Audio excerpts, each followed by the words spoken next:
ونعوذ بالله من شرور أنفسنا ومن سيئات أعمالنا من يهده الله فلا مضل له ومن يضلله فلا هادي له وأشهد أن لا إله إلا الله وحده لا شريك له وأشهد أن محمدا عبده ورسوله صلى الله تعالى عليه وعلى آله وصحبه وسلم تسليما كثيرا أما بعد فأعوذ بالله من الشيطان الرجيم بسم الله الرحمن الرحيم فأما من أوتي كتابه بيمينه فيقول هاؤم اقرءوا كتابيه إني ظننت أني ملاق حسابيه فهو في عيشة راضية في جنة عالية قطوفها دانية كلوا واشربوا هنيئا بما أسلفتم في الأيام الخالية। মহান আল্লাহর সমস্ত প্রশংসা যে আল্লাহ পাক রব্বুল আলামিন হক এবং বাতিলের মাঝে চূড়ান্ত ফয়সালা করবেন কাল কিয়ামতে। দরুদ ও সালাম নাজিল হোক প্রিয় নবী মুহাম্মদুর রাসূলুল্লাহ সাল্লাল্লাহু আলাইহি ওয়াসাল্লামের প্রতি, যিনি মুমিন মুমিনাত কোরআন সুন্নাহর অনুসারীদের জন্য শাফাআত করবেন কিয়ামতের দিনে। আল্লাহুম্মা সাল্লি আলাইহি আল্লাহুম্মা বারিক আলাইহি। আজকে সূরাতুল হাক্কার তাফসীরের দ্বিতীয় পর্ব। আল্লাহ পাক রব্বুল আলামিন এই আয়াতগুলিতে ইরশাদ করেছেন কিয়ামতের দিনে সৎ কর্মশীল এবং অসৎদের অবস্থা সম্পর্কে। যারা সৎকর্মশীল, ইমানদার এবং সৎকর্ম যারা করেছে, নেক আমল করেছে, তাদের ডান হাতে আমলনামা দেওয়া হবে এই সম্পর্কে, এবং তারা সে আমলনামা পেয়ে খুশি হবে। আর খুশি হলে যা হয়, মানুষ যখন খুশি হয় তখন তার ফলাফল অন্যকে দেখায়। সে অবস্থাগুলি আল্লাহ পাক রব্বুল আলামিন উল্লেখ করেছেন এখানে।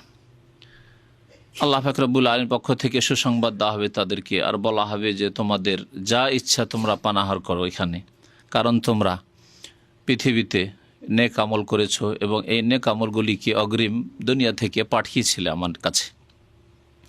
পক্ষান্তরে যারা বদামল করেছে কুফরি শিরকের মাধ্যমে, অথবা জাতিগত মুমিন মুসলিম হলেও তারা ঈমান ইসলামের ধার ধারেনি, ফরজ ওয়াজিব আদায় করেনি, হারাম থেকে বেঁচে থাকেনি, পাপিষ্ঠ হয়ে মারা গেছে, তাদের জন্য রয়েছে কঠোর শাস্তি এবং তাদের আমলনামা কর্মলিপি বাম হাতে দেওয়া হবে। এবং তারা তখন হায় আফসুস করবে, অনুতাপ করবে, কিন্তু সে অনুতাপ আফসুস করা কোনো কাজে আসবে না। মহান আল্লাহ ইরশাদ করছেন ফাআম্মা মান উতিয়া কিতাবাহু বিয়ামিনিহি। সুতরাং যাকে তার কিতাব দেওয়া হবে, অর্থাৎ আমলনামা দেওয়া হবে, কর্মলিপি দেওয়া হবে, বিয়ামিনিহি ডান হাতে, ফায়াকুলু সে বলবে হা ও মুকরাউ কিতাবিয়া। এখানে শব্দটি আছে হা ও মু, হা ওম শব্দ, হা একটি শব্দ আর ওম আর একটি শব্দ। ইকরাউ কিতাবিয়া, হা মানে নেও, হা শুধু হা শব্দের মানে হচ্ছে নেও, খুজ গ্রহণ করো। একে ভাষাবিদরা, নাহু সারফের যারা পণ্ডিত, তারা বলেছে এটি হচ্ছে ইসমে ফেল আমরের অর্থে। ইসম ফেল বা আসমায় আফআল দুই রকমের, কিছু আছে যেগুলি মাজির অর্থে হয়, যেমন হায়াহাতা, হায়াহাতা হায়াহাতা লেমা তু আদুন, অনেক দূরের কথা, বাওদা মাজির অর্থে। আর কিছু আছে যেগুলি হচ্ছে ইসিম ফেল আমরের অর্থে, মানে আদেশের অর্থে, যেমন আমিন, আমিন মানে কবুল করো, ইস্তাজিব। আমিন ইসিম ফেল, আমিল ইসিম ফেল তো নয়, কিন্তু এর অর্থ আমরা কি করছি, কবুল করো। কবুল করো তো আদেশ, আল্লাহ পাকের কাছে দরখাস্ত, আরজ, আদেশের শব্দ তাহলে আসল রূপে ইসিম, কিন্তু অর্থ হচ্ছে ফেলে আমরের। এগুলিকে বলে আসমায় আফআল, বা এক বচন করে বললে ইসিম ফেল, আসলে ইসিম কিন্তু অর্থ দেয় ফেলের অর্থ দেয়, ক্রিয়ার অর্থ দেয়। তো ওই রকমই হা একটি, হা মানে খুজ, যেমন দোনাকা মানে খুজ, দোনাকা মানে খুজ নেও, ওই রকমই হা মানেও খুজ হয়, ধরো, গ্রহণ করো, নেও, এই অর্থে হয়। এইরকমই আলাইকা, আলাইকা এমনি আলা এবং যুক্ত কাজ যদি হয় মানে তোমার ওপরেই, এটা হচ্ছে জার এবং মজরুর। কিন্তু না, আলাইকা ইসিম ফেল। যেমন হাদিসে আছে নবী করিম সাল্লাল্লাহু আলাইহি ওয়াসাল্লাম বলছেন আলাইকুম বিসুন্নতি, তোমরা আমার সুন্নতকে কি করো, মজবুত করে ধারণ করো। আলাইকুম মানে ইলজামু, তাই আলাইকা মানে ইলজাম, মজবুত করে ধরো। এসেম কিন্তু ফেলের অর্থ, ফেলে আমরের অর্থ। তো আসলে হা আর ওম সম্পর্কে ইমাম ইবনে কাসির রহমতুল্লাহ আলাইহি বলছেন হা ও মুকরাউ কিতাবিয়া, হা এটি হচ্ছে মানে খুজ, আর ওম হচ্ছে জায়দা, অতিরিক্ত। অনেক সময় অলংকারের জন্য অতিরিক্ত শব্দ আমরা ব্যবহার করে থাকি, আমাদের ভাষাতেও আছে। অনেক ক্ষেত্রে আমরা কথার অলংকারের জন্য, কথা সাজানোর জন্য কিছু শব্দ অলংকারের জন্য ব্যবহার করি। হা ওম মানে নেও, তাহলে কি বলবে? নেক ব্যক্তি, জান্নাতি ব্যক্তি, ভাগ্যবান ব্যক্তি, এরা হচ্ছে ভাগ্যবান যাদের আখিরাত সুন্দর উজ্জ্বল। আল্লাহ বলছেন যাদের ডান হাতে তাদের আমলনামা দেওয়া হবে, ফায়াকুলু সে বলবে হা ও মুকরাউ কিতাবিয়া, নেও, এই যে দেখো, আমলনামা দেখাবে অন্যদেরকে। যার সাথে সাক্ষাৎ হবে তাকে নিজের আমলনামা দেখাবে। স্কুল কলেজ যারা পড়েছেন, যখন রেজাল্ট নিয়ে বেরোলেন, রেজাল্টের পেপার নিয়ে বেরোলেন, ফার্স্ট ডিভিশন পেয়েছেন, খুব ভালো নম্বরে পাশ করেছেন, খুশির শেষ নেই, যাকে তাকে দেখান। হয়তো বড় হয়ে গেলে, একটু স্বাভাবিক হয়ে গেলে, একটু ঠান্ডা হয়ে যাবে। ছোটো বাচ্চাদেরকে দেখবেন 10 বছর, 12 বছর, 14 বছর, এই বয়সগুলিতে নিয়ে এসে একবার মাকে দেখাচ্ছে, একবার বাপকে দেখাচ্ছে, একবার ভাই, বড় ভাইদের দেখাচ্ছে, বড় বোনকে, এই যে আমার দেখো রেজাল্ট দেখো। দুনিয়ার এই সামান্য রেজাল্টে যদি এত খুশি হয়, তাহলে সেই দিন যেখানে জান্নাত এবং জাহান্নামের প্রশ্ন, যদি এই ভালো রেজাল্ট না হইতো তাহলে জাহান্নামে যেতে হইতো, বদনসিব হতো, কত খুশি হবে। তাই বলবে হা ও মুকরাউ কিতাবিয়া, নাও ইকরাউ কিতাবিয়া, এবং আমার আমলনামাকে পড়ে দেখো। ইকরা থেকে ইকরাউ, ইকরাউ কিতাবিয়া, আমার কিতাব, আমার আমলনামাকে পড়ে দেখো। কিতাবিয়া হা সাক্তার জন্য। মুসাফে উসমানী, হজরত উসমান রাদিয়াল্লাহু তাআলা আনহু তৃতীয় খলিফা, যেই অক্ষরে কোরআনে কারীম লিখেছিলেন তাতে হে হা আছে কিতাবিয়া, আয়াতে কারিমাগুলিকে একরকমভাবে তার শেষগুলিকে মেলানোর জন্য। যেমন গদ্যের ছন্দে মিল থাকে, তেমন আয়াতের শেষে মিল থাকে। গদ্যের ছন্দে মিল থাকলে ওটিকে কাফিয়া বলা হয় আরবি গ্রামারে। আর যদি কোরআনে কারীমের আয়াতের শেষগুলিতে যে মিল আছে ওটাকে বলা হয় ফাওয়াসিল বলা হয়। যেমন আলহামদুলিল্লাহ রব্বিল আলামিন, আর রহমানির রহিম, মালিক ইয়াউমিদ্দিন, একরকম মিল আছে না? তারপরে কুল আউযু বিরাব্বিন নাস, মালিকিন নাস, ইলাহিন নাস, মিল আছে না? ঠিক তেমনি এখানেও হা ও মুকরাউ কিতাবিয়া ইন্নী জানান্তু আন্নী মুলাকিন হিসাবিয়া ফাহুয়া ফি ঈশাতির রাদিয়াহ, একরকম মিল আছে। এই ফাওয়াসিলের জন্য এখানে যদিও কিতাবিয়া আসলে ছিল কিতাবি, আমার কিতাবি মানে আমার কিতাব, আমার আমলনামা। ইয়াকে জজম দিয়েও পড়া যায়, আবার ইয়াকে হরকত দিয়েও পড়া যায়। ইয়াকে হরকত দেওয়ার পরে একটি হা বাড়িয়ে দেওয়া হয়েছে, সাক্তা হয়ে গেছে কিতাবিয়া। ওয়াকফ করলেও পড়তে হবে। ফায়াকুল হা ও মুকরাউ কিতাবিয়া, নাও এবং আমার আমলনামা পড়ো, পড়ে দেখো। ইন্নী জানান্তু আন্নী মুলাকিন হিসাবিয়া, খুশির সাথে বলবে যে আমার বিশ্বাস ছিল। জান্না মানে দুই রকম হয়, জান্নার মানে ধারণা করা হয়, আর জান মানে বিশ্বাস করা হয়। দুটি অর্থ হয়। এলমের অর্থ হয় মানে যেটা বিশ্বাস করা, জান্না মানে আলেমা, আর জান মানে ধারণা করা, অনুমান করা, যেটা পুরোপুরি বিশ্বাস নয়, কিন্তু যেটা 50% বেশি যে সম্পর্কে আপনার ধারণা থাকে। যদি আপনার ধারণা হয় যে এই ব্যাপারটা 60-70% হইতে পারে, 10-20-30% নাও হইতে পারে, ওকেও জান বলা হয় যাতে সন্দেহর কিছু থাকে, মানে যেটাকে আমরা বাংলা বলি ধারণা করা। ধারণা ওই রকমই, অনুমান করা। আমার অনুমান হচ্ছে এইরকম, আমার ধারণা হচ্ছে এইরকমই হবে। আর আরেকটা হচ্ছে বিশ্বাস করা, বিশ্বাস যেটা 100%, 100-তে 100 বিশ্বাস। তো এখানে জান মানে বিশ্বাসের অর্থে আছে, আরবি ভাষায় জান এই দুই অর্থে ব্যবহার হয়েছে। এন্নি জানান্তু আন্নি মোলাকিন হিসাবি, আমার বিশ্বাস ছিল যে আন্নি মোলাকিন হিসাবি, আমি আমার হিসাবের সম্মুখীন হবই হব। আমি এ বিশ্বাস করতাম, আর এই বিশ্বাসের জন্য আল্লাহ আমাকে নাজাত দিয়েছে, এই জন্য কর্ম করেছি দুনিয়াতে। আমার বিশ্বাস ছিল একদিন জবাবদেহি করতে হবে আল্লাহর সাথে এবং সেখানে হিসাবের সম্মুখীন হইতে হবে। তা আমি 5 ওয়াক্ত নামাজ পড়েছি, তার আগে আল্লাহর প্রতি আমি বিশ্বাস করেছি, আমি না দেখে গায়েবের প্রতি বিশ্বাস করেছি, আমি মাহে রমজানে রোজা রেখেছি, আমি জাকাত দিয়েছি, আমি হজ করেছি, আমি হারাম থেকে বেঁচে থেকেছি। এন্নি জানান্তু আন্নি মোলাকিন হিসাবিয়া, আমার বিশ্বাস ছিল যে আমি আমার হিসাবের সম্মুখীন হব। ফাহুয়া ফিঈশাতির রাদি, আল্লাহ পাক ইরশাদ করেছেন, সুতরাং এই ব্যক্তি মানে যার ডান হাতে আমলনামা দেওয়া হবে, যে ব্যক্তি খুশিতে সবাইকে আমলনামা পড়াবে এবং যে বলবে যে আমার হিসাবের প্রতি বিশ্বাস ছিল, হিসাবের সম্মুখীন হইতে হবে, সেই ব্যক্তি সন্তোষজনক জীবন যাপন করবে। এই সাতুন মানে জীবন, আর রাজিয়া মানে সন্তোষজনক জীবন যাপন করবে। আল্লাহ পাক তাকে শান্তির জীবন দান করবেন। কোথায়? ফি জান্নাতিন আলিয়া, সুউচ্চ জান্নাতে, সুউচ্চ জান্নাতে বা সমুন্নত জান্নাতে। আল্লাহ পাক রব্বুল জান্নাত অনেক উঁচা, যা দুনিয়ায় কল্পনা করা যায় না। সেই জান্নাতে আল্লাহ পাক রব্বুল আলামিন সন্তোষজনক জীবনযাপন করার সুযোগ দান করবেন। এরাই হচ্ছে ভাগ্যবান। কতুফুহা দানিয়া, সেই জান্নাতের ফল রাশি। কতুফ, কাতাফা একতেফ মানে ফল পাড়া। ফল পাড়তে কত কষ্ট হয় তা তো জানাই আছে, তাই না?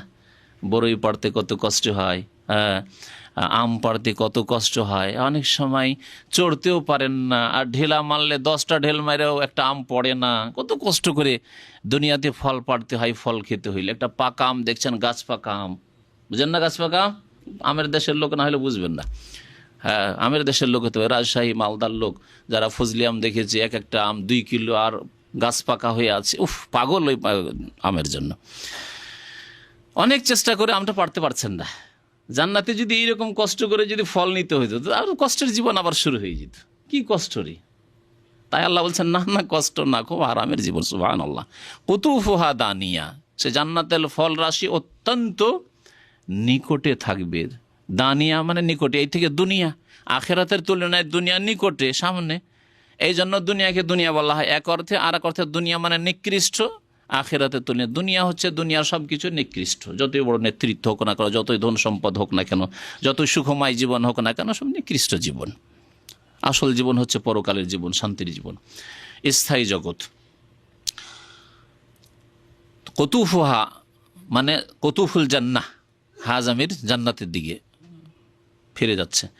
জান্নাতের ফল রাশি বা ফলগুলি কি হবে, বা ফল পাড়া অত্যন্ত নিকটে থাকবে। ফলগুলি অত্যন্ত নিকটে থাকবে বা নাগালে থাকবে। বিভিন্ন শব্দ দিয়ে লোকেরা অনুবাদ করেছে। এক কথায় দানিয়া মানে একেবারে নিকটবর্তী হবে, মুখের কাছে। ইচ্ছা করলে মুখ দিয়ে খাবেন, হাত দিয়ে খাবেন, যেটা ইচ্ছে সেটা খাবেন, বেছে খাবেন। এমন নয় যে মারলেন ঢিলা একটা ভালো আমের জন্য, আর একটা পড়লো, খারাপটা পড়লো, ভালোটা পেলেন না।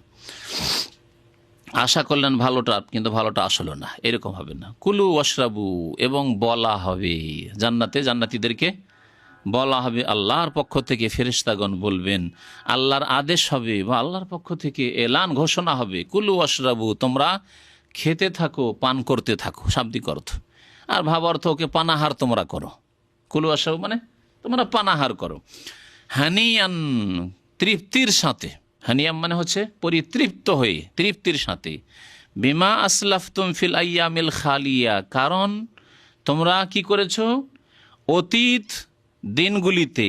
আইয়াম দিনগুলি, আর খালিয়া মানে হচ্ছে অতীত, মাদিয়া ওর মানে, আর আসলাফতুম মানে আগে পাঠানো। সালাফ এই জন্য বলা হয় আগের লোককে, আর খালা পরবর্তীকালের লোকদেরকে বলা হয়। সালাফে সালেহিন বলে না, আগের যারা নেক লোক তাদেরকে কি বলা হয়? সালাফে সালেহিন। তারা হচ্ছেন সাহাবাই কিরাম, তাবেইন, তাবা তাবেইন, সালাফে সালেহিন। খালাফ পরবর্তীকালের যদি খালাফ ভালো লোক হয় তাহলে খালাফ, আর যদি পরবর্তীকালের খারাপ পাপিষ্ট লোকেরা হয় তাহলে এরা খালাফ নয়, লামে হরকত দিয়ে নয়। আল্লাহ পাক বেনামাজিদের সম্পর্কে বলেছেন, ফাখালাফা মিন বাদিহিম খালফুন আদাউস সালাহ, তাদের পরে এমন এক অবাঞ্ছিত জাতি আসবে, খালফ পিছিয়ে পড়া জাতি, পিছিয়ে যাওয়া জাতি, দিন থেকে পিছিয়ে গেছে, আল্লাহ থেকে পিছিয়ে গেছে, আল্লাহ ভীরুতা থেকে পিছিয়ে গেছে, জান্নাত থেকে পিছিয়ে গেছে, জাহান্নামের নিকটবর্তী জাতি।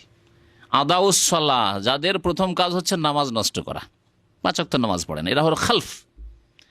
আর যারা সৎকর্মশীল 5 ওয়াক্ত নামাজি হচ্ছে সালাফদের অনুসারী, তারা হচ্ছে খালাফ।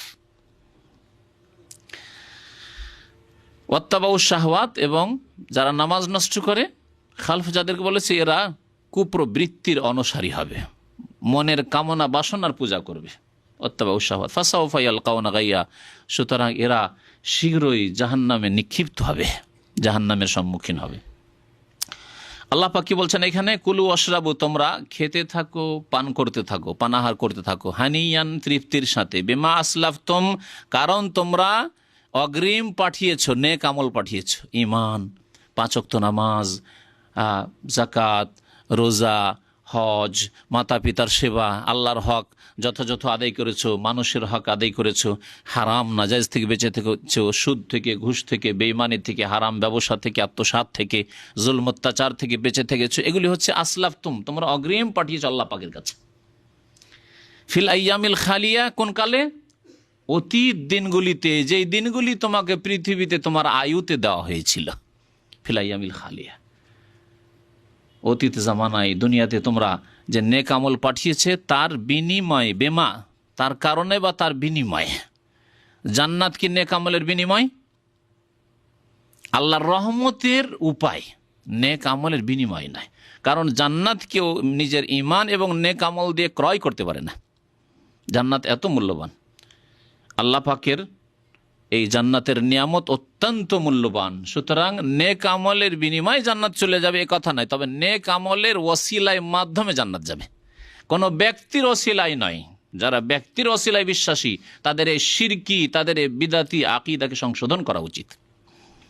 কোনো ব্যক্তি কারোর জন্য ওসিলা মাধ্যম হতে পারেন না, তবে ওসিলা মাধ্যম হচ্ছে ঈমান এবং সৎ আমল। ঈমান এবং সৎ আমল জান্নাতে যাওয়ার মাধ্যম, জান্নাতের বিনিময় না। জান্নাতের দাম দিয়ে দিতে পেরেছেন না, কিন্তু আল্লাহ পাকের রহমত পাওয়ার এবং জান্নাত আল্লাহর রহমতে পাবে, এর উপায় হচ্ছে তোমার ঈমান এবং নেক আমল, সৎ আমল। এই ক্ষেত্রে নবী করিম সাল্লাল্লাহু আলাইহি সাল্লামের একটি হাদিস শুনিয়ে দেওয়া ভালো হবে। সহিহ বুখারীতে হাদিসটি রয়েছে। রাসূলুল্লাহ সাল্লাল্লাহু আলাইহি ওয়াসাল্লাম ইরশাদ করেছেন, আমালু ওয়াসাদ্দিদু ওয়াকারিবু, তোমরা আমল করতে থাকো, কর্ম করতে থাকো, 5 ওয়াক্ত নামাজ আদায় করতে থাকো, যাকাত দিতে থাকো, মাহে রমজান আসলে তোমরা রোজা রাখতে থাকো, হজ করো, উমরা করো, হারাম থেকে বেঁচে থাকো, নেক আমল করতে থাকো। ওয়াসাদ্দিদু ওয়াকারিবু, এবং সোজা পথে চলতে থাকো। সাদ্দিদু, কুলু কাওলান সাদিদা, মানে সঠিক কথা বলো। সাদ্দিদু মানে সোজা পথে চলতে থাকো, বাঁকা পথ অবলম্বন করিও না। শিরকের পথ নিও না, বেদাতের পথ নিও না, হারামের পথ নিও না, পাপের পথ নিও না। সাদ্দিদু ওয়াকারিবু, এবং আল্লাহর নৈকট্য লাভ করতে থাকো। ওয়াকারিবু ওয়ালামু, এবং জেনে রাখো, আন্না আহাদাম মিনকুম লান ইউদখিলাহু আমালুহুল জান্নাহ, তোমাদের কোনো ব্যক্তিকে তার আমল জান্নাতে প্রবেশ করাতে পারবে না। কোনো ব্যক্তিকে তার আমল জান্নাতে দাখিল করতে পারবে না। আমল দিয়ে আমি জান্নাতে চলে যাব, অসম্ভব কথা। সারা জিন্দেগি যদি আল্লাহ পাকের দরবারে সেজদায় পড়ে থাকো, নেক আমল করতে থাকো, তবে দুনিয়ায় আল্লাহ যে নিয়ামত দিয়েছেন মাথা থেকে পা পর্যন্ত, তার শুকরিয়া শেষ হবে না, তো বাকি তো জান্নাতের মূল্য তো থাকলোই। আল্লাহ বলবেন, তোমার চোখের দাম দাও। কত টাকা দাম তোমার চোখের? তোমার এই ব্রেনের দাম দাও, তোমাকে পাগল করিনি। তোমার সুস্থতার দাম দাও, তোমার হাতের দাম দাও, পায়ের দাম দাও, তোমার এই বাক শক্তি তোমাকে বোবা করিনি, এর দাম দাও। তোমাকে বধির করিনি, তোমার এই শ্রবণ শক্তির দাম দাও। এই দাম দিতে দিতে দিতে নামাজ, রোজা, হজ, যাকাত, যত নেক আমল সব এখানেই শেষ হয়ে যাবে। জান্নাতের মূল্য কোথায় আপনার কাছে? নেই জান্নাতের মূল্য। তাহলে জান্নাত পাবেন কি দিয়ে? বলছেন নবী করিম সাল্লাল্লাহু আলাইহি সাল্লাম যে কোনো ব্যক্তি নিজ আমল দিয়ে জান্নাতে যেতে পারবে না।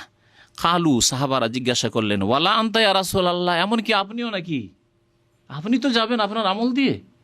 আপনার যে দাওয়াত, আপনার যে কুরবানি, আপনার যে জিহাদ, আপনার যে ত্যাগ, আপনার যে মেহনত, আপনি তো আপনার আমল দিয়ে জান্নাতে যাবেন। নবী করিম সাল্লাল্লাহু আলাইহি সাল্লাম বলেন, কাল ওয়ালা আনা, আমিও নই। আমাকে যদি আল্লাহ পাক এক একটি নিয়ামতের কথা জিজ্ঞাসা করেন, সুম্মা লা তুসআলুনা ইয়াওমাইযিন আনিন নাঈম, সেই দিন তোমাদেরকে তোমাদের নিয়ামত সম্পর্কে জিজ্ঞাসা করা হবে। এক একটি নিয়ামত সম্পর্কে আল্লাহ পাক যখন জিজ্ঞাসা করবেন, সেই জবাব দিতে, তার হক আদায় করতে সবগুলি লেগে যাবে আমল। আমিও আমার আমল দিয়ে জান্নাতে যেতে পারবো না। সহিহ বুখারীর হাদিস, এমন নয় যে কোনো দুর্বল কথা। ওয়ালা আনা ইল্লা, তবে শোনো, আইয়াতাগাম্মাদানি আল্লাহু বিরহমাতিম মিনহু ওয়া ফাদলিন, আল্লাহ যদি আমাকে তার রহমত দিয়ে, দয়া দিয়ে এবং তার অনুগ্রহ দিয়ে আমাকে ঢেকে নেন।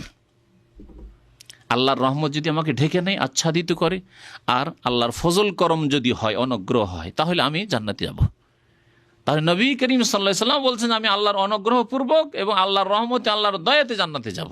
তারপরে সকলেই যারা ঈমান এবং নেক আমল রেখেছে তারা জান্নাতে যাবে আল্লাহর রহমতে। যে আয়াতগুলি তাফসীর করা হলো, সে আয়াতগুলি সম্পর্কে দু একটি হাদিস শোনাই। ইমাম ইবনে আবি হাতেম রহমতুল্লাহ আলাই তার তাফসিরে আবদুল্লাহ বিন হানজালা গাসিলুল মালায়েকা, এই যে আবদুল্লাহ বিন হানজালা সাহাবিকে ফেরেশতারা গোসল দিয়েছিলেন, তার একটা ঘটনা আছে। ওই সাহাবি থেকে বর্ণনা করেছেন, ইন্নাল্লাহ ইউকিফু আবদাহু ইয়াউমাল কিয়ামাতি, আল্লাহ পাক রব্বুল আলামিন তার বান্দাদেরকে কিয়ামতের দিন হাসরের মাঠে বিচার দিবসে দাঁড় করবেন। ফায়ুবদি আইয়ুযহিরু সাইয়্যাতিহি ফি যাহরি সাহিফাতিহি, আল্লাহ পাক রব্বুল তাদের গুনাহগুলিকে সবগুলি প্রকাশ করে দেবে। আপনার যে রিপোর্ট, দুনিয়াতে আজকাল কম্পিউটারের যুগে কম্পিউটার সমস্ত রিপোর্ট আপনার চলে আসছে। আপনার কোম্পানিতে আপনি কখন অপরাধ করেছেন, কখন ভালো কাজ করেছেন, কখন আপনি অন্যায় করেছেন, কার সাথে ঝগড়া করেছেন।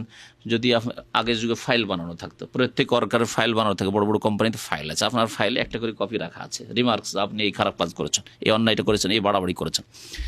আজকাল কম্পিউটারাইজ হয়ে গেছে, কম্পিউটারে চলে আসে আপনার কাজ কীরকম, আপনার আখলাক চরিত্র কেমন, আপনার অ্যাক্টিভিটিস কেমন, ইত্যাদি ইত্যাদি। তো আল্লাহ পাক রব্বুল আলামিন গুনাহগুলিকে প্রকাশ করে দেবেন। মানুষ যদি এভাবে কম্পিউটারে সব কিছু প্রকাশ করে দেয়, কোন দিনে, কোন তারিখে, কত মিনিটে, কত সেকেন্ডে কোন কাজ করেছে, সব প্রকাশ করে দিচ্ছে মানুষ আজকাল, তাহলে আল্লাহ পাক রব্বুল আলামিন গুনাহগুলিকে প্রকাশ করে দেবেন। ফি যাহরি সাহিফাতি আমলনা ফায়াকুলু লাহু আনতা আমিলতা হাযা, তুমি এই আমলগুলি করেছো? ফায়াকুলু নাম, আল্লাহ ইয়া রাব্বি, আমল করেছি। অস্বীকার করার কোনো উপায় আছে? ফায়াকুল্লাহ ইন্নী লাম আফযাহকা বিহি, তোমাকে আমি লাঞ্ছিত অপদস্থ করিনি, পৃথিবীতে লুকিয়ে রেখেছিলাম, তুমি গুনাহ করেছিলে, তারপরেও তোমার মান সম্মানকে আমি বহাল রেখেছিলাম। অনেকে এরকম আছেন সমাজে, আপনাকে আল্লাহ পাক অপদস্থ এখনো করেননি। পাপ করেছেন, অনেক ভুল করেছেন, অন্যায় করেছেন, কিন্তু চুরি করেছেন, আপনার চুরি ধরা পড়েনি, কোম্পানির কাছে ধরা পড়েনি, আপনার গ্রামে ধরা পড়েনি, আপনি চুরি করে এসছেন। হ্যাঁ, অথবা কেউ জেনা করেছে, অথবা কেউ গোপনীয় সম্পর্ক রেখেছে, অবৈধ সম্পর্ক রেখেছে, ধরা পড়েনি। দুনিয়াতে আল্লাহ পাক রব্বুল লাঞ্ছিত করেনি। এইরকম বহু পাপ অনেক করেছে। অনেক ঘুষখোর, ঘুষ খেয়েছে, সরকারও ধরতে পারেনি যে ঘুষখোর অফিসার। আল্লাহ লাঞ্ছিত অপদস্থ করেনি। আদালতে হাজির হইতে হয়নি আসামি হয়ে যে এই অফিসার সুদ কি ঘুষ খেয়েছে, ঘুষখোর অফিসার। আল্লাহ দুনিয়ায় অপদস্থ করেননি এইসব পাপে। জালে কামা করেছেন, সরকার ধরতে পারেনি। জাল পাসপোর্ট করেছেন, জাল বহু কিছু আজকাল জাল হচ্ছে, জাল লাইসেন্স, জাল অমুক, জাল, সব জাল করেছেন। আল্লাহ দুনিয়াতে লাঞ্ছিত করেন। লাঞ্ছিত, সরকারের ঘরে ধরা পড়ে যেতেন যে আপনি এই কাজ করেছেন, আর তারপরে আপনি জেলে যেতেন, আপনাকে বেঁধে নিয়ে যাওয়া হইতো, মারধর হইতো, দেশবাসী জানতো যে এই ব্যক্তি জাল করেছে, সেই জন্য জেলে আছে, ইত্যাদি। আল্লাহ দুনিয়াতে অপদস্থ করেননি।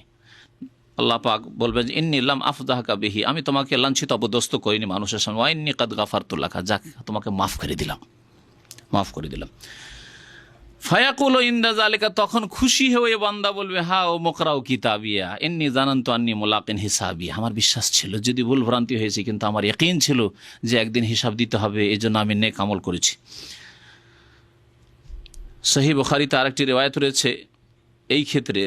নবী করিম সাল্লাল্লাহু আলাইহি ওয়াসাল্লাম থেকে বর্ণনা করছেন, এক সাহাবী বলছেন, আমি আল্লাহ রাসূল সাল্লাল্লাহু আলাইহি ওয়াসাল্লামের কাছে শুনেছি, ইবনে ওমরের হাদিস, ইয়াকুল ইউদনিল্লাহুল আবদা ইয়াউমাল কিয়ামা, কিয়ামতের দিন আল্লাহ পাক রব্বুল বান্দাকে নিজের নিকটে ডাকবেন, একেবারে নিকটে তলব করবেন।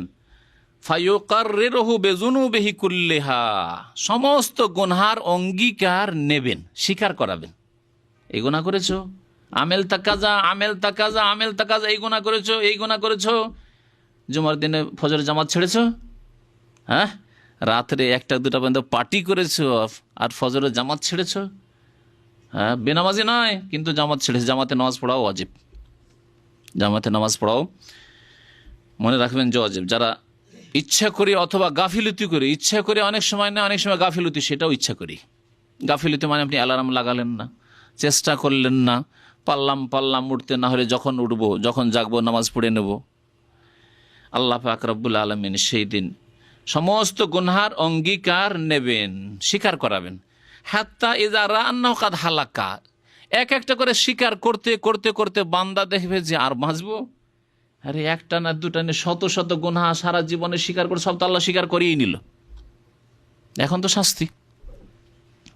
আজকালকার রিমান্ডে গিয়ে যদি আপনি অপরাধ স্বীকার করে নেন, তারপরে আপনার অবস্থাটা কি হবে সব তো জানা হয়েই গেছে সরকারের, আর ধরা তো পড়েই গেছি, এখন শাস্তি উপায় নেই।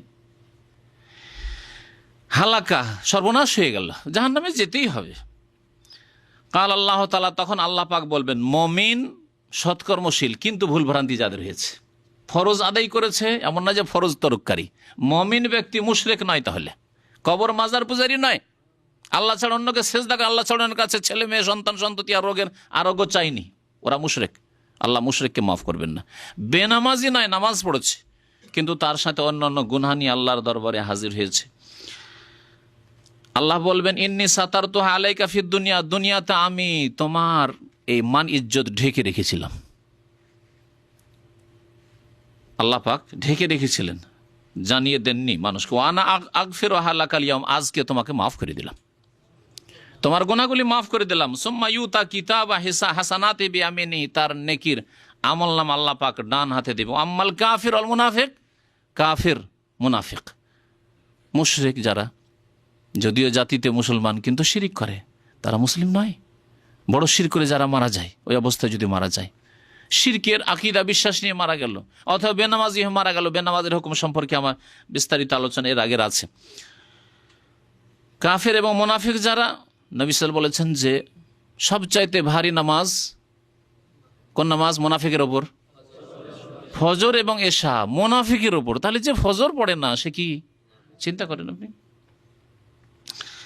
ওয়াম্মাল কাফের ওয়াল মুনাফিকও, পক্ষান্তরে কাফের এবং মুনাফিক, ফায়াকুলুল আশহাদ, যারা সাক্ষী, তখন অনেক সাক্ষী আপনার বিরুদ্ধে, আপনার বিরুদ্ধে যে আলেম, যে দায়ী আপনাকে ইসলামের দিকে ডেকেছে, নামাজের জন্য ডেকেছে, যে তৌহিদের জন্য, সুন্নতের জন্য ডেকেছে, সে আপনার বিপক্ষে সাক্ষী। আপনার হাত পা অঙ্গ প্রত্যঙ্গ, ইয়াউমা তাশহাদু আলাইহিম আলসিনাতুহুম ওয়া আইদিহিম ওয়া আরজুলুহুম বিমা কানু, জবান, অঙ্গ প্রত্যঙ্গ, হাত পা সাক্ষী দেবে আপনার বিরুদ্ধে, এগুলি আশহাদ। হাউলাইল্লাযিনা কাযাবু আলা রাব্বিহিম, এরা আল্লাহর সম্পর্কে মিথ্যা বলেছিল, আল্লাহ তৌহিদ, আল্লাহর একত্বের কথা বলেছেন, এরা শিরকের কথা, কবর মাজার পূজার কথা বলেছিল, এরা নবীর তরিকার কথা বলেছিল, এরা নকশবন্দি, চিস্তি, কাদেরি, মুজাদ্দিদি এসব তরিকার কথা বলেছিল। কাযাবু আলা রাব্বিহিম, রব সম্পর্কে, দিন সম্পর্কে এরা মিথ্যা বলেছে। আলা লানাতুল্লাহি আলা যালিমিন, আল্লাহর লানত অভিসম্পাত হোক এইরকম জালেমদের উপর। সাক্ষীরা লানত বর্ষণ করবে। জান্নাত সম্পর্কে আল্লাহ পাক কি বলেছেন? ফি জান্নাতিন আলিয়া, সুউচ্চ জান্নাত, তাই না? এই জান্নাত সম্পর্কে সহিহ বুখারীতে একটি হাদিস আছে, ইন্নাল জান্নাতা মিআতু দারাজাহ, জান্নাতে 100টি স্তর আছে, 100টি স্তর আছে, 100টি তলা ধরেন, ফ্লোর, দুনিয়াতে দিয়ে বোঝানোর জন্য আল্লাহ দারাজার কথা বলেছেন। মা বাইনা কুল্লি দারাজাতিন, প্রত্যেক 2 স্তরের মাঝে কি আছে? কামা বাইন, কতটুকু দূরত্ব আছে? কামা বাইনাস সামাই ওয়াল আরদ, যেমন জমিন থেকে আকাশের দূরত্ব, আসমানের দূরত্ব, অতটুকু দূরত্ব হচ্ছে এক ফ্লোর থেকে, এক স্তর থেকে আরেক ফ্লোর, আরেক স্তর পর্যন্ত। এত উঁচা জান্নাত। সুতরাং ভাববেন না জান্নাত পাওয়া মানে মান বানা লিল্লাহি মসজিদান, যা আল্লাহর সন্তুষ্টির জন্য যে মসজিদ বানাবে, বানাল্লাহু লাহু বাইতান ফিল জান্নাতে, জান্নাতে একটা ঘর বানাবে, মনে হয় আপনার বাড়ির মতো, আপনার দোতলা বাড়ি, ওই রকম হেতে একটা বাড়ি দিবে আল্লাহ। কারণ অনেকের ধারণা দিন সম্পর্কে, ইসলাম সম্পর্কে, জান্নাত সম্পর্কে, আল্লাহ সম্পর্কে একেবারে সংকীর্ণ সংকীর্ণ। আসমান জমিনের দূরত্বের মতো দূরত্ব হচ্ছে একটি স্তরের মধ্যে। এইরকম কত স্তর আছে জান্নাতে? মিআতু দারাজা, 100টি স্তর আছে।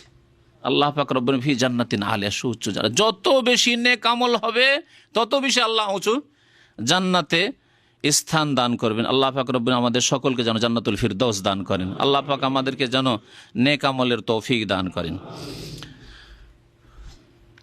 তারপরে আল্লাহ পাক রব্বুল আলামিন ইরশাদ করছেন পাপীদের কথা। ও আম্মা মান উতিয়া কিতাবাহু বিশিমালি, পক্ষান্তরে যার আমলনামা দেওয়া হবে তার বাম হাতে। ইয়ামিন মানে ডান হাত, আর শিমাল মানে বাম হাত। বাম হাতে দেওয়া হবে। ফায়াকুলু ইয়া লাইতানি লাম উতা কিতাবিয়াহ, সে বলবে বা তারা বলবে ইয়া লাইতানি, হায় হায় আফসোস, লাম উতা কিতাবিয়া।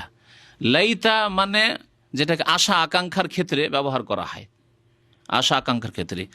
হায় লাম উতা কিতাবিয়া, যদি আমাকে আমার আমল নামা না দেওয়া হইতো, এই আমল নামা দেওয়াই না হইতো। ফেলের পেপার যদি আপনাকে ধরিয়ে দেওয়া হয়, মাস্টার ডাকছে, ডাকার পরে লাইন তোমাদের রেজাল্ট নাও, ফলাফল নাও, আর ফলাফলে ফেলের রেজাল্ট নিয়ে সাথে সাথে ছিঁড়ে ফেলে দিবেন। হ্যাঁ, যদি ক্ষমতা থাকে, দুনিয়ায় ক্ষমতা চলছে, আখেরাতে কি করবেন? যেই দিন জান্নাত থেকে মাহরুম হবেন, যেই দিন ফেলের পেপার, জাহান্নামের পেপার পাবেন, বাম হাতে আমল নামা পাবেন, বলে ছিঁড়ে ফেলে দেবো। যাবেন কোথায়? আইনাল মাফার, আল্লাহ বলছেন কোথায় পালাবে? খুজুহু ফাগুল্লুহু, আল্লাহ ধরো এদেরকে আর ঢুকাও জাহান্নামে এদেরকে বেঁধে।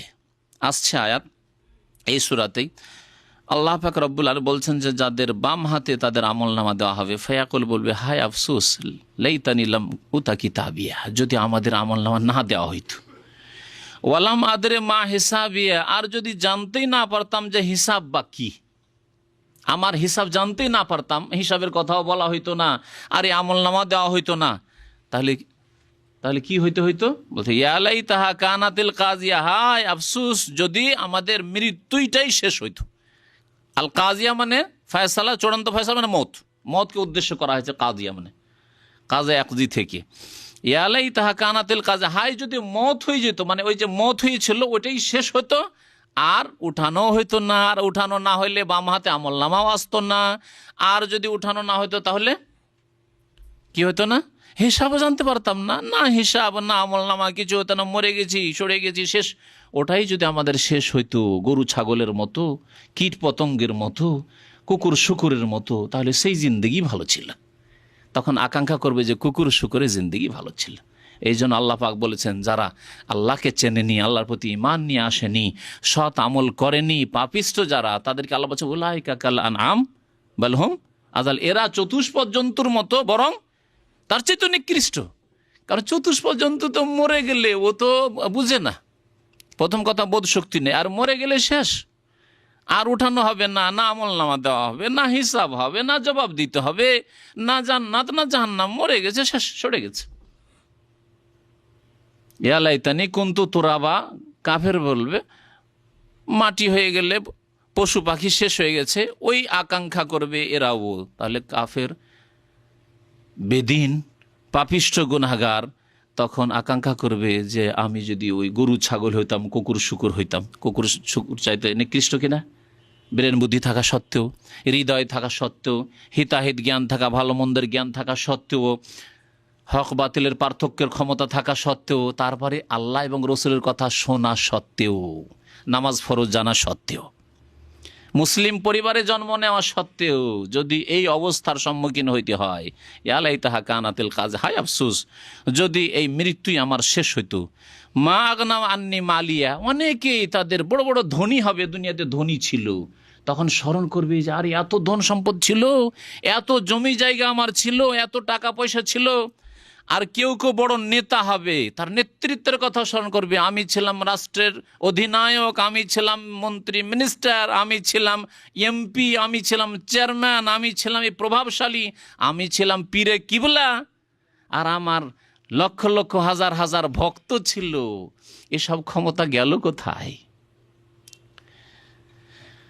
আল্লাহ পাক বলছেন, আফসুস করে বলে মা আগনা আন্নি মালিয়া, আমার মাল, আমার ধন সম্পদ আমার কোনো কাজে আসলো না। হ্যাঁ, সূরায়ে তাব্বাত ইয়াদাতে পড়েছেন না? হ্যাঁ, তাব্বাত ইয়াদা আবি লাহাব, অর্থাৎ মা আগনা আনহু মালুহু ওমা কাসাব, আবু লাহাবের মাল আর যা উপার্জন করেছিল কোনো কাজে আসেনি। এখানেও কাল কিয়ামতে আফসুস করে বলে মা আগনা আন্নি মালি, আমার মাল ধন কোনো কাজে আসলো না, কোনো ফায়দা হইল না। এত ধন সম্পদ দুনিয়া থেকে ফায়দাই কি হলো? কিছুই ফায়দা হলো না। হালাকা আন্নি সুলতানিয়া, যাদেরকে আল্লাহ দুনিয়াতে নেতৃত্ব দিয়েছিলেন কিন্তু বদ আমল, পাপিষ্ঠ, তারা বলবে হালাকা আন্নি আমার ক্ষমতার সর্বনাশ হইল।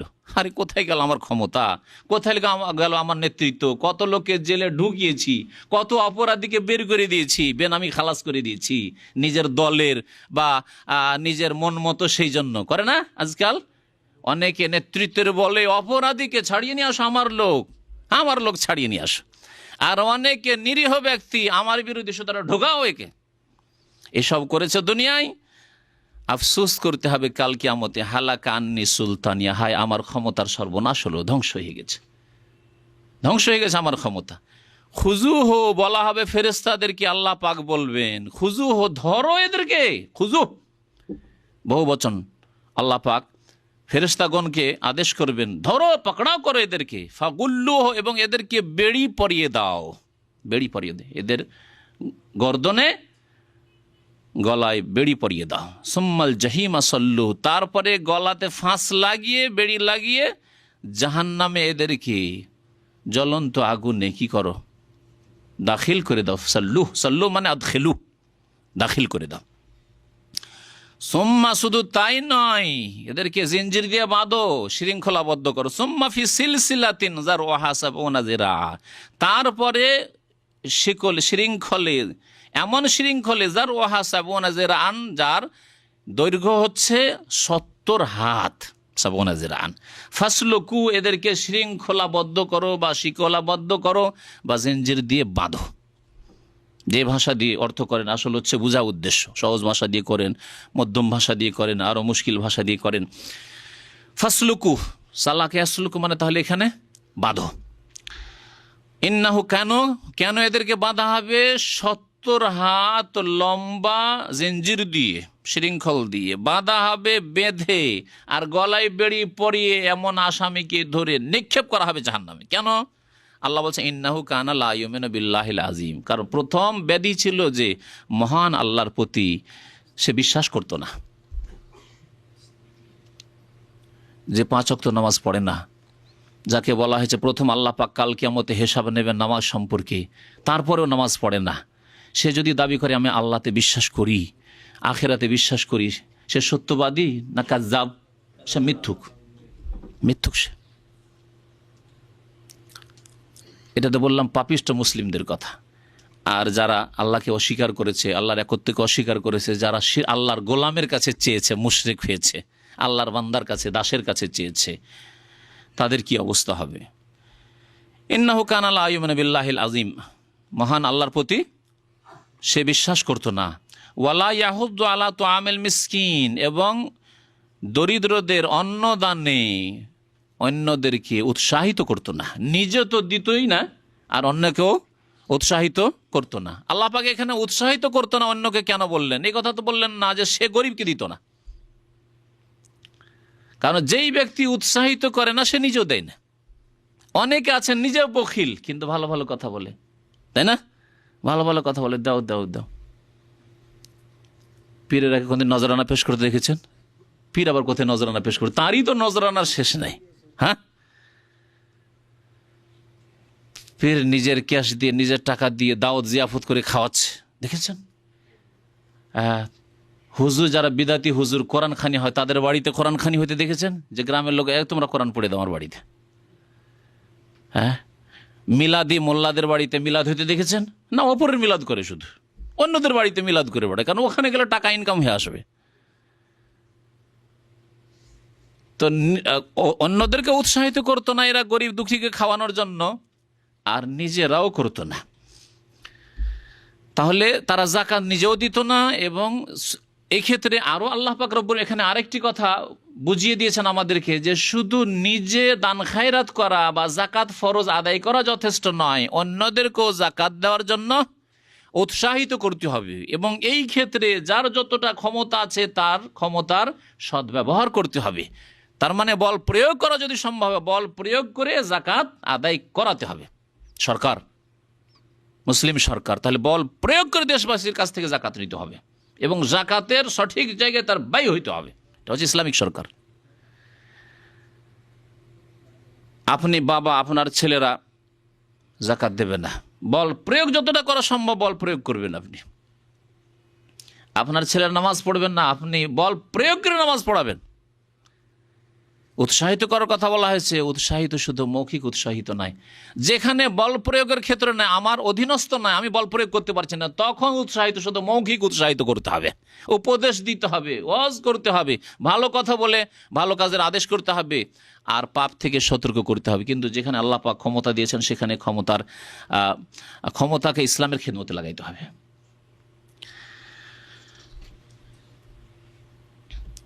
ফালাইসা লাহুল ইয়াওমা হাহুনা হামিম, দুইটি কথা আল্লাহ পাক বলেছেন, একটা আল্লাহর হকের ক্ষেত্রে, আরেকটি বান্দার হকের ক্ষেত্রে। আল্লাহর হকের ক্ষেত্রে বলছে আল্লাহর প্রতি ঈমান নিয়ে আসতো না, এই দিয়ে বলা হয়েছে যে নামাজ পড়তো না, রোজা রাখতো না, যাকাত দিত না, হজ করতো না, এইভাবে বলে দেওয়া হয়েছে।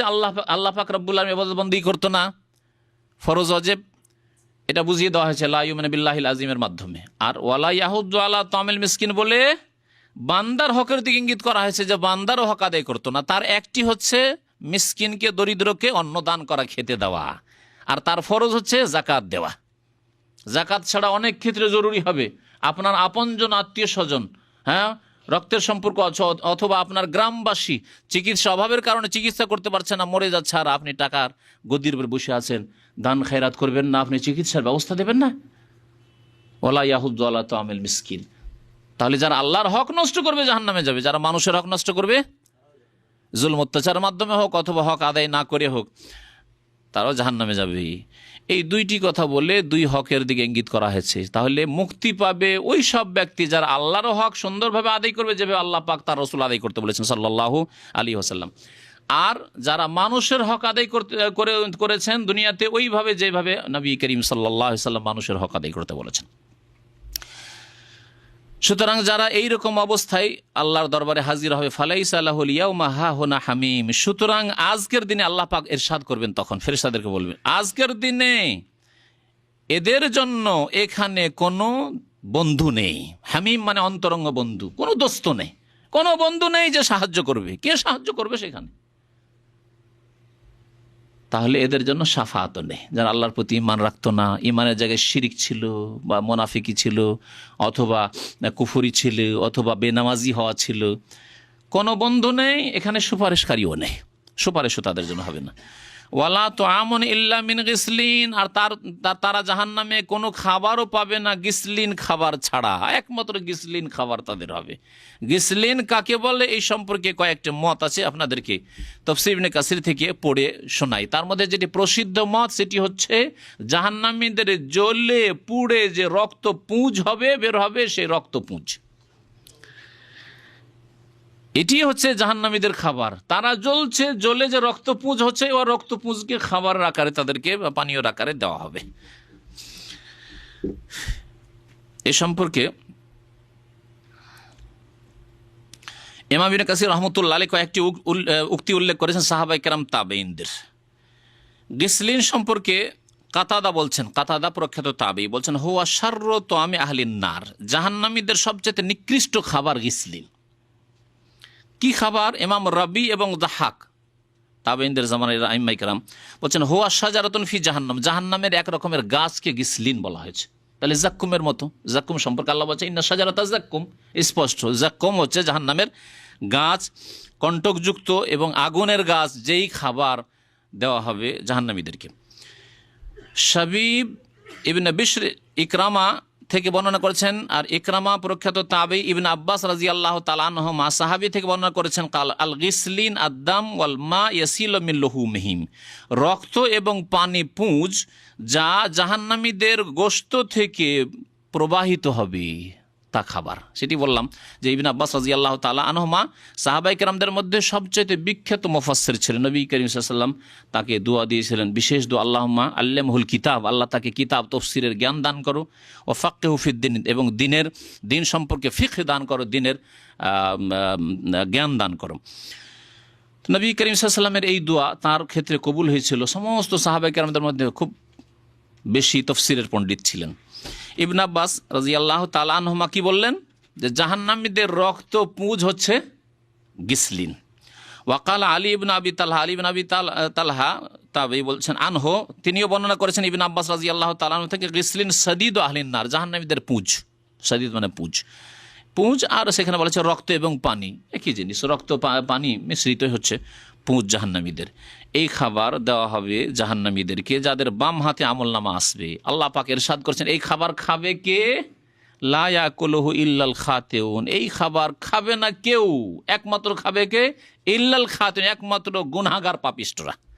আল্লাহ শুধু কাফের বলেননি, গুনাহগার পাপিষ্ঠ, বেনামাজির চাইতে বড় গুনাহগার কে আছে এই মুসলিম উম্মতে? জেনাকারী, খুনি, সন্ত্রাসী, যারা সুদখোর, যাদের বিরুদ্ধে আল্লাহ যুদ্ধের ঘোষণা করেছেন, যারা সুদ খেয়ে মরবে বা সুদের ওপর টাকা নিয়ে সুদ দিয়ে দিয়ে মরবে, গরিব সেই জন্য সুদ খেয়ে না চলবে না, তার সুদের ওপর টাকা না নিলে চলবে না, তাকে সুদের ওপর টাকা নিয়ে বিদেশ আসতে। কে বলেছে বিদেশ আসতে?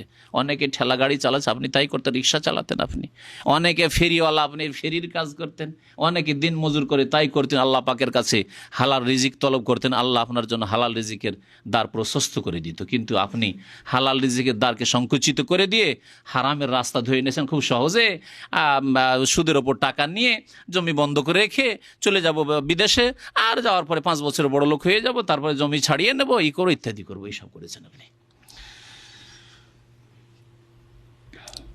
আল্লাহ পাক বলছেন যে এই খাবার, এই পুঁজের খাবার খাবে গুনাহগাররা, গুনাহগারদের খাবার হবে। তারপরে বিষয়বস্তু পরিবর্তন হয়ে যাচ্ছে। আল্লাহ পাক রব্বুল এখন কসম করেছেন, এমন ব্যাপক কসম যে কোনো বস্তু, কোনো ব্যক্তি, কোনো জিনিসকে আল্লাহ পাক রব্বুল ছাড়েনি, প্রত্যেক জিনিসের আল্লাহ পাক এখানে শপথ করেছেন। মহান আল্লাহ ইরশাদ করেছেন, ফালা উকসিমু বিমা তুবসিরুন ওয়া মা লা তুবসিরুন। ফালা উকসিমু, লা আছে কিন্তু এই লাকে জায়দা বলা হয়েছে, অতিরিক্ত, লায়ের অর্থ এখানে হয় না। কোরআনে কারীমে এইরকম অনেকগুলি আয়াতে লা উকসিমু বলা হয়েছে, কিন্তু লা মানে এখানে না নয়। যেমন সূরায় শুরু হয়েছে লা উকসিমু বিয়াউমিল কিয়ামা, মানে কি?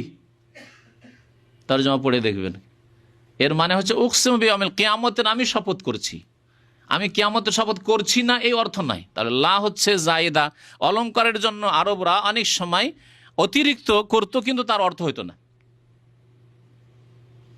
আপনি যাবেন না বলছেন না, কিন্তু না মানে না নাকি? আপনার চাইছে যাওয়াটা। আমরা অনেকে আঞ্চলিক ভাষা বলি, আর কি আর কি আর কি শব্দ ব্যবহার করি, যাবো আর কি, খাবো আর কি, বলেন না? হ্যাঁ, আর কি আবার কোন ভাষা? কোন অর্থ আছে? সেই ভাষায় তাদের আঞ্চলিক ভাষায় সেটি একটা অলংকার তাদের। তো আল্লাহ পাক রব্বুল আলামিন ওই রকম লা উকসিমু বিয়াউমিল কিয়ামা, মানে আমি কিয়ামতের কসম করছি। লা উকসিমু বিহাযাল বালাদ, আমি এই শহর মক্কা নগরীর কসম করছি, লা মানে না নয়। এইরকম এখানে ফালা উকসিমু বিমা তুবসিরুন, মানে উকসিমু বিমা তুবসিরুন, যা কিছু তোমরা দেখছো হে মানুষ, সে সবের আমি কসম করছি, যা কিছু দেখছো বা দেখতে পারো। তাহলে যেগুলি দুনিয়াতে দেখা যায়, দেখা সম্ভব, যা সৃষ্টি, সৃষ্টির মধ্যে জিনও আছে, দেখা যায় না, তাহলে ওটা বাদ পড়ে গেল। তার মধ্যে ফেরেশতা, তাও আল্লাহর মাখলুক, দেখা যায় না। তার অনেক ক্ষুদ্র থেকে ক্ষুদ্রতম বস্তু, জীবাণু, যা দেখা যায় না, বিশেষ যন্ত্র ছাড়া দেখা যায় না, সেগুলি চলে যাচ্ছে। যেগুলি দেখা সম্ভব সেগুলির সবগুলি আল্লাহ কসম করেছেন। ফালা উকসিমু বিমা তুবসিরুন। দ্বিতীয় অংশে ওয়ামা লা তুবসিরুন, আর তোমরা যা কিছু দেখো না তারও কসম করছি। তাহলে তাতে জিন সামিল হয়ে গেল, ফেরেশতা সামিল হয়ে গেল, যেগুলি ক্ষুদ্র থেকে ক্ষুদ্র অণুপরমাণু, এসবও সামিল হয়ে গেল। তারপরে এমনকি আল্লামা সাদি রহমতুল্লাহ আলাইহি তাফসীর সাদিতে বলছেন যে এমনকি আল্লাহ পাকের জাতে এলাহি তিনিও সামিল। আল্লাহ যেন নিজের জাতে পাকের কসম করছেন, যা দেখো না তারও কসম করছি, আমাকে কোনোদিন দেখো না, দেখা সম্ভব না, দেখতে পারবে না দুনিয়াতে, আমি আমার জাতেরও শপথ করে বলছি। আল্লাহু আকবার। নিজের কসম করে আল্লাহ পাক রব্বুল আলামিন বলছেন। বিষয়বস্তু কি, কিসের জন্য কসম করেছেন? নবী করিম সাল্লাল্লাহু আলাইহি সাল্লামের রিসালাতের সত্যতা প্রমাণ করার জন্য, যে আমার নবী মুহাম্মদ সাল্লাল্লাহু আলাইহি সাল্লাম তিনি মিথ্যাবাদী নন, তিনি নিজের মন গড়া কথা বলছেন না, বরং তিনি আমার পক্ষ থেকে প্রেরিত রাসূল। আল্লাহ এত স্পষ্ট ঘোষণা করছেন কসম করে, তারপরে মানব জাতির অধিকাংশই যদি কুফরি করে, মানব জাতির অধিকাংশ যদি মমিন, অনেকে মুসলিম মমিন হওয়া সত্ত্বেও যদি নবীর তরিকা ছেড়ে দিয়ে অন্য কোনো তরিকায় চলে যায়, তাহলে এর চাইতে বড় হতভাগা আর কেউ আছে? তারপরে নবী করিম সাল্লাল্লাহু আলাইহি ওয়াসাল্লামের শান, তার সম্মান মর্যাদাকে কিভাবে আল্লাহ পাক রব্বুল আলামিন দেখাতে চেয়েছেন, এই বিষয়টিও এখানে আপনার বোঝার বিষয় রয়েছে। আল্লাহ পাক রব্বুল আলামিন বলছেন ফালা উকসিমু বিমা তুবসিরুন, আমি কসম করে বলছি ওই সব বস্তুর যা তোমরা দেখতে পাও, ওমা লা তুবসিরুন, আর ওই সব বস্তুরও কসম করে বলছি যা তোমরা দেখতে পাও না।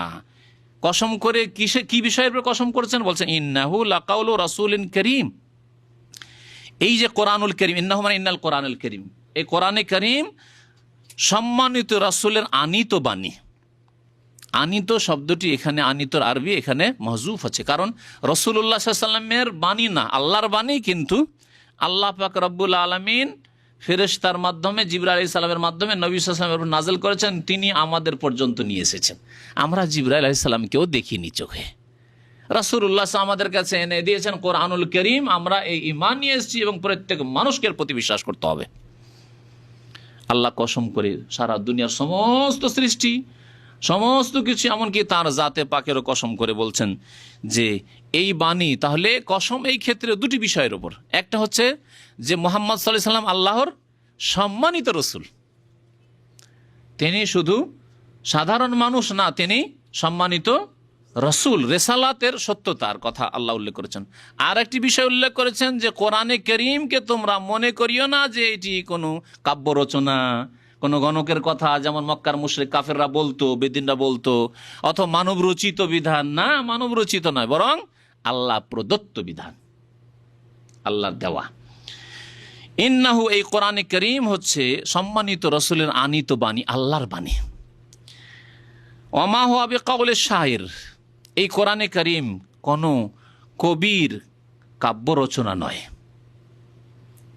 কোনো কবির বাণী মানে কবির কাব্য রচনা নয়, যে কোনো কবিতা। কারণ মক্কার মুশরিকেরা অনেকে এই যুক্তিতে যে কবিতা তো মিল থাকে শেষখানে গিয়ে, আর কোরআনের আয়াতগুলি তো মিল আছে, সুতরাং এটাও হচ্ছে এক রকমের কবিতা, মুহাম্মদ সাল্লাল্লাহু আলাইহি ওয়াসাল্লাম রচনা করছে। নবী করিম সাল্লাল্লাহু আলাইহি ওয়াসাল্লাম কোনো পাঠশালায় পড়াশোনা করেননি, অক্ষরের জ্ঞান ছিল না, আবার এত বড় কবি কি করে হতে পারে? কবিরা, বড় বড় কবিরা স্বীকারও করেছে যে এই কালাম মানুষের হইতে পারে না, মানুষের ক্ষমতার বাইরে। মানুষ কবিতা তো রচনা করতে পারে, কাব্য রচনা করতে পারে, কিন্তু মানুষের ক্ষমতায় নেই এই রকম অলংকার পূর্ণ বাণী পেশ করার, কথা পেশ করার। ওমা হুয়া বিকাউলি শাইর, কোরআনে কারীম শায়েরের, কবির কাব্য রচনা নয়। কালিলাম মা, তোমরা অল্পই বিশ্বাস করে থাকো, আসলে বিশ্বাস করতে চাও না তোমরা। আল্লাহ বলছেন ওয়ালা বিকাউলি কাহিন, আর কোনো গণকের বাণীও নয়। কালিলাম মা তাযাক্কারুন, তোমরা খুব কমই উপদেশ নিতে চাও, উপদেশ তোমরা নিতে চাও না। তানজিলুম মির রাব্বিল আলামিন, এই কোরআনে কারীম বরং বিশ্বজাহানের পালনকর্তার পক্ষ থেকে নাজিলকৃত, অবতীর্ণ। তাহলে এই তানজিলুম মির রাব্বিল আলামিনকে ইন্নাহু লাকাউলু রাসূলিন কারীমের সাথে লাগিয়ে দেন, সম্মানিত রসুলের বাণী, আর আবার বলা হচ্ছে রব্বুল আলামিনের পক্ষ থেকে নাজিলকৃত। তাহলে সমন্বয় হচ্ছে যে আল্লাহ পাকের পক্ষ থেকে নাজিলকৃত বাণী এবং রাসূলুল্লাহ সাল্লাল্লাহু আলাইহি ওয়াসাল্লামের আনিত বাণী। রাসূলুল্লাহ সাল্লাল্লাহু আলাইহি ওয়াসাল্লাম যা নিয়ে এসছেন মানব জাতির জন্য, এই কোরআন কালামুল্লাহ। তারপরে আল্লাহ পাক রব্বুল আলামিন মানব জাতিকে জানিয়ে দিচ্ছেন, আরবের মুশরিকদেরকে যারা কোরআনের প্রতি ঈমান নিয়ে আসছিল না, রাসূলুল্লাহ সাল্লাল্লাহু আলাইহি ওয়াসাল্লামের প্রতি বিশ্বাস করছিল না, তাদেরকে আল্লাহ বলছেন যে নবী মুহাম্মদ সাল্লাল্লাহু আলাইহি ওয়াসাল্লাম এত আমার প্রিয় এবং আমার সম্মানিত রসুল, তার সার্টিফাই আমি করছি, তারপরেও তিনি যদি নিজের পক্ষ থেকে সামান্য কিছু সংযোজন করে দিতেন, কিছু কথা যদি বাড়িয়ে দিতেন, তাহলে তাকেও আমি ছাড়তাম না। তোমরা ভালো করে বিশ্বাস করো যে প্রত্যেকটি কথা আলহামদুর আলিফ থেকে শুরু করে সূরা নাস, শেষ সূরা না নাস, সিন পর্যন্ত সমস্ত আল্লাহ পাক রব্বুল আলামিনের বাণী, কালামুল্লাহ। আল্লাহ পাকের আসমানি সিলেবাস তোমাদের কল্যাণের জন্য পাঠানো হয়েছে, তোমাদের জীবনের প্রত্যেকটি ক্ষেত্রে বাস্তবায়ন করার জন্য, কাজে পরিণত করার জন্য। তো আল্লাহ পাক রব্বুল আলামিন বলছেন তানজিলুম মির রাব্বিল আলামিন, তারপর বলছেন ওয়ালাউ তাকাওয়ালা আলাইনা বাদাল আকাবিল, যদি কোনো কথা আমার সম্পর্কে বানিয়ে বলতেন কে? মুহাম্মদ সাল্লাল্লাহু আলাইহি সাল্লাম। শুনে রাখো, মুহাম্মদ সাল্লাল্লাহু আলাইহি সাল্লাম আমার এত প্রিয় বান্দা, আর যাকে বললাম রসুল করিম, সম্মানিত রসুল বললাম, আল্লাহ এই করিম যে রসুলের গুণ কে বয়ান করেছেন? আল্লাহ কোরআনে বয়ান করেছেন, আমার সম্মানিত রসুল হওয়া সত্ত্বেও যদি তিনি নিজের পক্ষ থেকে একটি কোনো কথা বানিয়ে বলতেন, লা আখাযনা মিনহু বিল ইয়ামিন, তাহলে তার ডান হাত আমি ধরে নিতাম, ডান হাত আমি ধরে নিতাম। কাউকে শাস্তি দিতে হলে হঠাৎ করে ধরে, এরকম ধরে না, লা আখাযনা মিনহু বিল ইয়ামিন, তার ডান হস্তকে আমি ধরে নিতাম। সুম্মা লাকাতানা মিনহুল ওয়াতিন, অতঃপর তার ওয়াতিন নামক শিরাটি আমি কেটে দিতাম। ওয়াতিন শিরা কি? ওয়াতিন এমন এক রগ, যেই রগ মানুষের হৃদয় পর্যন্ত গিয়েছে, সেই রগটি ছিঁড়ে গেলে সাথে সাথে মানুষ মারা যায়। আজকাল মেডিকেল সায়েন্সে প্রমাণ করেছে যে কিছু শিরা আছে, হ্যাঁ, যে শিরাগুলি যাচ্ছে আপনার হৃদয় পর্যন্ত, কল্ব, হার্ট পর্যন্ত। এই হার্ট পর্যন্ত যেই শিরাগুলি যাচ্ছে এত গুরুত্বপূর্ণ, আপনার হাতে আছে, পায়ে আছে, অনেকগুলি আছে না শিরা, উপশিরা আছে। এগুলি যদি কোনোটা বন্ধ হয়ে যায়, কোনোটায় যদি আপনার কোনো ডিফেক্ট হয়ে যায়, কোনোটায় যদি কেটেও যায়, তারপরে কেটে গিয়ে রক্ত পড়লো, কিন্তু তারপরে বেঁচে আছেন আপনি, তাই না? কিন্তু যেই রগগুলি হৃদয় পর্যন্ত, হার্ট পর্যন্ত গেছে, সেগুলি যদি একটি ছেড়ে যায়, তাহলে মানুষের সাথে সাথে হার্ট অ্যাটাক, যাকে বলা হয় হার্ট অ্যাটাক, হৃদরোগ। তো আল্লাহ পাক রব্বুল বলছেন যে তার কি করতাম, এমন রগ কেটে দিতাম যে রগ হৃদয় পর্যন্ত পৌঁছেছে, তাহলে তারপর আর তিনি বাঁচতেন না, তার আর বেঁচে থাকার কোনো উপায় ছিল না, আমি শেষ করে দিতাম তাকে দুনিয়াতে। একটি কথা আমার নামে, আমি আল্লাহর নামে যদি মিথ্যা বলতো নিজের পক্ষ থেকে সংযোজন করি, তাহলে তাকে আমি ধ্বংস করে দিতাম। আল্লাহ পাক বলছেন ফামা মিনকুম মিন আহাদিন আনহু হাজিজিন, তারপরে সারা দুনিয়া যদি এসে বলতো যে না, মোহাম্মদকে রক্ষা করুন, আল্লাহ একে ছেড়ে দেন, মাফ করে দেন, কেউ বাঁচাতে পারতো না, রক্ষা করতে পারতো না। ফামা মিনকুম মিন আহাদিন, তোমাদের মধ্যে, অতঃপর তোমাদের মধ্যে কেউ, আনহু, তা থেকে, হাজিজিন, বাধা দেওয়ার ছিল না, তাকে রক্ষা করার ছিল না, কেউ রক্ষা করতে পারতো না। আমি আল্লাহ যদি মারতে চাইতাম, আমি আল্লাহ যদি ধ্বংস করতে চাইতাম, তো কোনো শক্তি রক্ষা করতে পারতো না। ওয়া ইন্নাহু লাতাযকিরাতুন লিল মুত্তাকিন, ইন্নাহু এই কোরআনের দিকে যাচ্ছে, কোরআন বিষয়বস্তু কোরআন, নিশ্চয় এই কোরআন আল্লাহ ভীরুদের জন্য, সংযতদের জন্য, মুত্তাকিদের জন্য হচ্ছে উপদেশ স্বরূপ। কারণ এই উপদেশ থেকে উপকৃত কারা হবে? যার অন্তরে, শুধু মমিন না, মমিন আসলে মমিন যারা, যাদের অন্তরে আল্লাহর ভয় আছে, যারা বাঁচতে চায় গুনাহ থেকে। যে ব্যক্তি জিনা থেকে বাঁচতে চায়, যে চুরি করা থেকে বাঁচতে চায়, যে বেঈমানি থেকে বাঁচতে চায়, যে পাপ থেকে বাঁচতে চায়, যে বেনামাজি হওয়া থেকে বাঁচতে চায়, যে গুনাহর রাস্তা থেকে বাঁচতে চায়, যে জাহান্নামের আযাব থেকে বাঁচতে চায়, এদেরকে মুত্তাকি। আল্লাহ কোরআনের শুরুতে বলেছেন আলিফ লাম মিম যালিকাল কিতাবুল লা রাইবা ফি হুদান লিল মুত্তাকিন, এই কোরআন রাস্তা দেখাবে, দিক নির্দেশনা দেবে কাকে? সংযত, যারা সংযত, পাপ থেকে বেঁচে থাকতে চায়, পাপ মুক্ত জীবনযাপন করতে চায়, গুনাহ করতে চায় না, ইচ্ছা করে গুনাহ করতে চায় না, গুনাহ থেকে বেঁচে থাকতে চায়, ভুল কখনো হয়ে গেলে তাড়াতাড়ি করে ফিরে আসতে চায়, গুনহার পেশাব পায়খানায় ডুবে থাকতে চায় না। আর যারা রাত দিন গুনাহ করতে আছে, হারাম খেতে আছে, নামাজ ছাড়তে আছে, তারা যেন গুনহার পেশাব পায়খানায় নিজেকে ডুবিয়ে রেখেছে।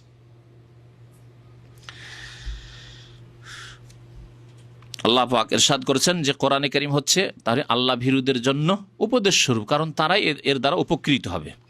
ওয়া ইন্না লানা'লামু আন্না মিনকুম মুকাজ্জিবিন, আর আমি আল্লাহ অবশ্যই জানি যে তোমাদের মধ্যে অনেকেই মিথ্যাবাদী আছে, অনেকে তোমাদের মধ্যে আছে যারা এর পরেও কি করবে? মিথ্যা প্রতিপন্ন করবে, কোরআনকে মিথ্যা মনে করবে, আমার রসুলকে মিথ্যা মনে করবে, আমার দ্বীনকে মিথ্যা মনে করবে, আমি আল্লাহকে মিথ্যা মনে করবে। এক নাস্তিক এক মুসলিমকে, যে ব্যক্তি নামাজ পড়ে, বলছি এখনো তোমরা আল্লাহ বলো, আবার এখনো এই যান্ত্রিক সভ্যতার যুগে এখনো আল্লাহ বলো? আল্লাহ বলতে রাজি নাই, কিন্তু যান্ত্রিক সভ্যতার যুগে একটা সামান্য এই মোবাইল বা কিছু তৈরি হয়েছে, না না না, এটা যে তৈরি করেছে সত্যি তার ব্রেন ছিল, এমনি তার তৈরি হলো না, ওটা আবার প্রাকৃতিক তৈরি হলো না। আরে তুমি নিজে এত সুন্দর শরীর, তোমার প্রাকৃতিক হয়ে গেল, তো এগুলো কেন প্রাকৃতিক হলো না? এটার জন্য আবার কেন কারিগর লাগলো? জাহেল মূর্খ, যাকে অমাইয়ুদুল্লাহ ফামা আলাহু মিনহা, যাকে আল্লাহ পথভ্রষ্ট করেছে, ওহ, আল্লাহ পাকের দয়া হয়নি তার উপর, হতভাগা বদনসিব সে।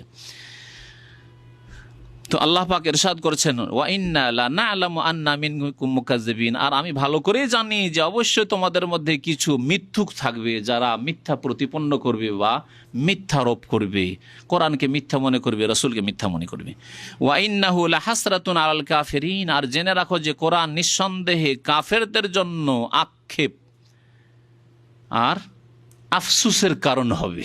কোরআনে কারীম কাফেরদের জন্য আক্ষেপ আফসুসের কারণ হবে।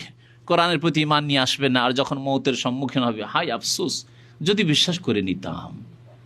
বেনামাজি, হাই আফসুস, আমাকে অনেকবারই নামাজের কথা আমার মা বলেছিল, আমার আব্বা বলেছিলেন, আমাকে অনেক আলেমে বলেছিলেন, অনেকে ভালো নসিহত করেছিলেন, যদি শুনে নিতাম তখন বড় আফসুস হবে। কিন্তু আফসুস করে আর কাজ হবে না, আর আক্ষেপ করে আর অনুতপ্ত হয়ে কোনো কাজ হবে না। কোরআন তাহলে অনেকের জন্য কি হবে? ওয়াইন্নাহু, কার জন্য? কাফেরদের জন্য। ওয়াইন্নাহু লাহাসরাতুন আল কাফিরিন, কোরআন কারীম কাফেরদের জন্য অনুতাপের বিষয় হবে। ওয়াইন্নাহু লাহাক্কুল ইয়াকিন, এবং নিঃসন্দেহে কোরআনে কারীম হচ্ছে সুনিশ্চিত সত্য। হক মানে সত্য, আর ইয়াকিন মানে সুনিশ্চিত। সুনিশ্চিত সত্য, এমন সত্য যা হচ্ছে হাক্কুল ইয়াকিন, সুনিশ্চিত সত্য। ফাসাব্বিহ বিসমি রব্বিকাল আযীম, সুতরাং হে নবী মুহাম্মদ সাল্লাল্লাহু আলাইহি সাল্লাম, আপনার মহান রবের নামের পবিত্রতা ঘোষণা করুন, তাসবিহ পাঠ করুন, মহিমা ঘোষণা করুন। তাসবিহ মানে আল্লাহ পাককে পবিত্র ঘোষণা করা। ফাসাব্বিহ বিসমি রব্বিকাল আযীম যখন নাজেল হল, নবী করিম সাল্লাল্লাহু আলাইহি সাল্লাম বলেন, ইজআলুহা ফি রুকুইকুম, এই আয়াতের বাস্তবায়ন করো, এর প্রতি আমল করো তোমাদের রুকুতে। সুতরাং রুকুতে আমরা কি পড়ি? সুবহানা রব্বিয়াল আযীম। এখানে ফাসাব্বিহ বিসমি রব্বিকাল আযীম, তোমার আজিম রবের তাসবিহ পাঠ করো। রুকুতে বলি সুবহানা রব্বিয়াল আযীম। যখন সাব্বিহ ইসমা রব্বিকাল আলা নাজিল হইল, তখন নবী করিম সাল্লাল্লাহু আলাইহি ওয়াসাল্লাম বললেন, ইজআলুহা ফি সুজুদিকুম, এর প্রতি আমল করো তোমাদের সিজদায়। তখন সাহাবায়ে কেরামরা বলতে লাগলেন সুবহানা রব্বিয়াল আলা। আর যখন নাজিল হলো সূরা নাসর নাজিল হলো, ইজা জা নাসরুল্লাহি ফাসাব্বিহ বিহামদি রব্বিকা ওয়াস্তাগফিরহু, এই আয়াত যখন নাজিল হলো, নবী করিম সাল্লাল্লাহু আলাইহি সাল্লাম শেষ জামানায় তখন পড়তে লাগলেন, রুকুতে এবং সিজদাতে দুটোতেই পড়তে লাগলেন সুবহানাকা আল্লাহুম্মা ওয়া বিহামদিকা। হ্যাঁ বলেন, জানেন না কেউ? জি, একজন বলেন, একজন। হ্যাঁ, সুবহানাকা আল্লাহুম্মা ওয়া বিহামদিকা আল্লাহ মাগফিরলি। দেখেন আল্লাহ পাক কি বলেছেন? ফাসাব্বিহ, তাসবিহ করো, বিহামদে রব্বিকা, তোমার রবের প্রশংসার সাথে। দ্বিতীয় হুকুম, তাহলে প্রশংসাও করো, আর ওয়াস্তাগফিরহু, এবং মার্জনা কামনা করো, আল্লাহর কাছে মাফ চাও। তাহলে এই তিনটি হুকুমের প্রতি আমল করতে হলে কি করতে হয়? নবী করিম সাল্লাল্লাহু আলাইহি ওয়াসাল্লামের সহিহ বুখারীতে হাদিস আছে, মা আয়েশা রাদিয়াল্লাহু তাআলা আনহা বর্ণনা করেছেন যে কানা রাসূলুল্লাহ ইয়াকুলু ফি রুকুইহি ওয়া সুজুদে, নবী করিম সাল্লাল্লাহু আলাইহি ওয়াসাল্লাম তার রুকু সিজদায় বলতেন সুবহানাকা, তাসবিহ হয়ে গেল, আল্লাহুম্মা ওয়া বিহামদিকা, হ্যাঁ, আল্লাহ মাগফিরলি, তোমার পবিত্রতা ঘোষণা করছি, আল্লাহ তোমার প্রশংসা বিজড়িত, আর আল্লাহ মাগফিরলি, আল্লাহ তুমি মাফ করে দাও। সুবহানাকা ওয়া বিহামদিকা আল্লাহ মাগফিরলি, আল্লাহ আছে। হ্যাঁ, সবাই সন্দেহ করতে লাগলেন মনে হচ্ছে। সুবহানাকা আল্লাহুম্মা ওয়া বিহামদিকা আল্লাহ মাগফিরলি, ঠিক, জি, সুবহানাকা আল্লাহুম্মা ওয়া বিহামদিকা আল্লাহ মাগফিরলি। এখানে আরেকটি বিষয় বলে তাফসীর শেষ হয়ে গেছে, সূরা হাক্কা শেষ হয়ে গেছে। আরেকটি বিষয় বলবো, আল্লাহ পাক রব্বুল এখানে বলেছেন যে কোরআনে কারীম হচ্ছে কি? হাক্কুল ইয়াকিন। আল্লাহ পাক কোরআনে কারীমে আবার আরেকটি শব্দ উল্লেখ করেছেন ইয়াকিনের ক্ষেত্রে, দৃঢ় বিশ্বাসের ক্ষেত্রে, আইনুল ইয়াকিন, আইনুল ইয়াকিন। আর আরেকটি আয়াতে আল্লাহ পাক উল্লেখ করেছেন ইলমুল ইয়াকিন, ইলমুল ইয়াকিনের কথা আল্লাহ পাক উল্লেখ করেছেন। কি ওই আয়াতগুলি পড়ে দিতে পারেন? কোন হাফিজ আছে? পড়ুন। আমপারাতে আছে ইলমুল ইয়াকিন। হ্যাঁ, সুম্মা লা তারাউন্নাহা, এই আয়াতগুলি পড়েন। হ্যাঁ, কোন সূরা?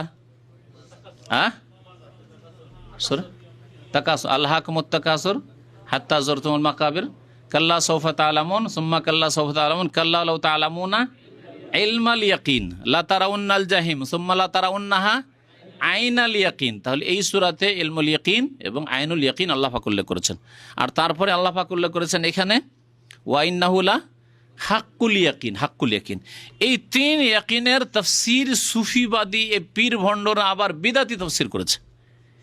বিদাতি তফসির করেছে যে ফানাফিল্লার 3টা স্তর আছে, আর প্রথম মুরিদ হয়েছে তো ইলমুল ইয়াকিন, এখন কিছুটা এগিয়ে এসছো, আর একটু যখন এগিয়ে যাবে তখন তোমার আইনুল ইয়াকিন চোখে দেখতে পাবে, তো কাশফ হইতে লাগবে তখন। হ্যাঁ, আর তারপরে যখন একবারে ফানাফিল্লা, একবারে এখন ফানাফির রসুল না আর ফানাফির শেখ না, ফানাফিল্লা একবারে লয় হয়ে গেছে, আল্লাহ পৌঁছে গেছে, আরো সার খুঁজে পাওয়া যায় না।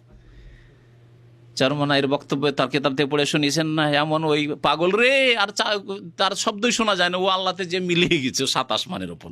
যখন এত দূরে পৌঁছে যাবে বলছে যে তখন হাক্কুল ইয়াকিন হয়ে গেল। এগুলি সব অনইসলামিক কথা। শোনো, এখন এগুলি হচ্ছে সব অনইসলামিক কথা, এগুলো ইসলাম বিরোধী কথা। তাহলে ইলমুল ইয়াকিন এবং আইনুল ইয়াকিন আর হাক্কুল ইয়াকিনের সঠিক অর্থ কি? ইলমুল ইয়াকিন মানে নলেজের মাধ্যমে, এল মানে কি? জ্ঞান। জ্ঞানের মাধ্যমে যে দৃঢ় বিশ্বাস পয়দা হয় তার নাম হচ্ছে ইলমুল ইয়াকিন। জ্ঞানের মাধ্যমে জ্ঞান হাসিল করলেন, আপনি ইলম হাসিল করলেন, তার মাধ্যমে যে আপনার বিশ্বাস হয়ে গেছে, এর নাম হচ্ছে ইলমুল ইয়াকিন। আগে অর্থগুলি বুঝানো, তারপরে একটা কোনো উদাহরণ দিয়ে বোঝানো হবে। অনেক উদাহরণ এর হইতে পারে, উদাহরণ দিয়ে বোঝানো হবে, দুনিয়াবি অথবা দ্বীনি উদাহরণ দিয়ে। আর আইনুল ইয়াকিন মানে আপনার চোখে দেখে বিশ্বাস, কোন একটা বিষয় বিশ্বাস করেছেন কিন্তু চোখে দেখে, ঘটনা সচক্ষে দেখেছেন আপনি, এটা আইনুল ইয়াকিন। চোখে দেখে, আইন মানে চক্ষু, চোখে দেখে আপনার মানে দৃঢ় বিশ্বাস, ইয়াকিন মানে দৃঢ় বিশ্বাস। আর হাক্কুল ইয়াকিন হচ্ছে চোখে দেখার ওপরে, তার ওপরে, সেটা হচ্ছে নিজের অনুভূতি শক্তির দ্বারা, তা হচ্ছে স্পর্শ করে অথবা জিহ্বাই দিয়ে যে ইলম হাসিল হয়, সেটার নাম হচ্ছে, যে দৃঢ় বিশ্বাস হাসিল হয়, সেটার নাম হচ্ছে হাক্কুল ইয়াকিন, বাস্তব বিশ্বাস। এখন এই 3টাকে উদাহরণ দিয়ে দুনিয়ার ক্ষেত্রে, আমাদের এক মুরব্বী শিক্ষক ছিলেন, উনি দুনিয়ার একটা রসিকতার উদাহরণ দিতেন। রসিকতার উদাহরণটা দিয়ে আপনাদের বুঝায়, কারণ অনেকে রসিকতা আর পছন্দ করে।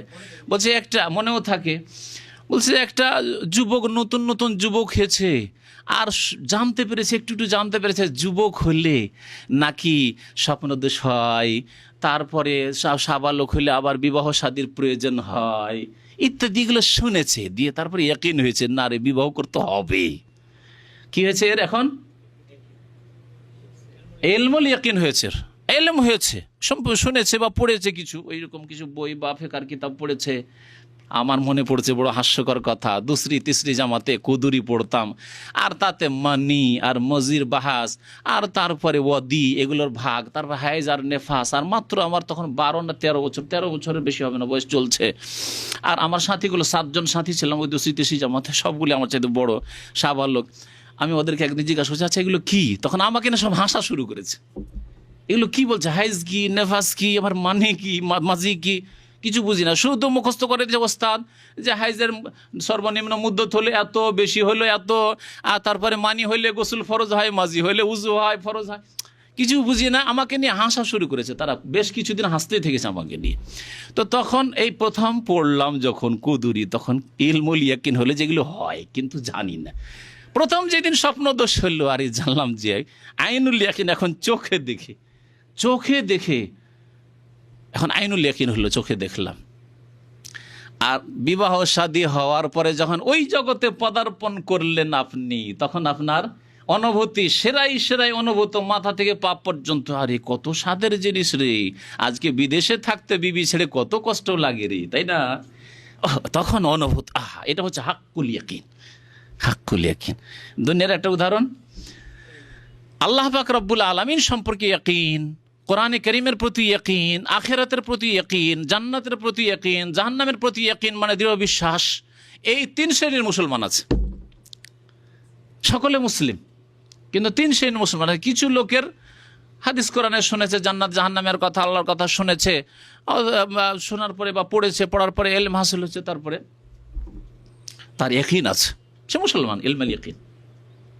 আল্লাহ পাক কি বলছেন ওই আয়াতে, যে আয়াত পড়লাম ইলমুল ইয়াকিনের, আল্লাহকুমুত তাকাসুর হাত্তা যুরতুল মাকাবির, কাল্লা সাউফা তা'লামুন সুম্মা কাল্লা সাউফা কাল্লা লাউ তা'লামুনা ইলমুল ইয়াকিন। যেমন তোমরা ইলমে ইয়াকিন জানতে, মানে দৃঢ় ইলম যদি তোমাদের হইতো, কোরআন হাদিস পড়ে, জান্নাতের বয়ান পড়ে, জাহান্নামের বয়ান পড়ে, আল্লাহ পাকের কুদরত, আল্লাহ পাকের তৌহিদের কথা পড়ে যে ঈমান তৈরি হচ্ছে, ইলমুল ইয়াকিন।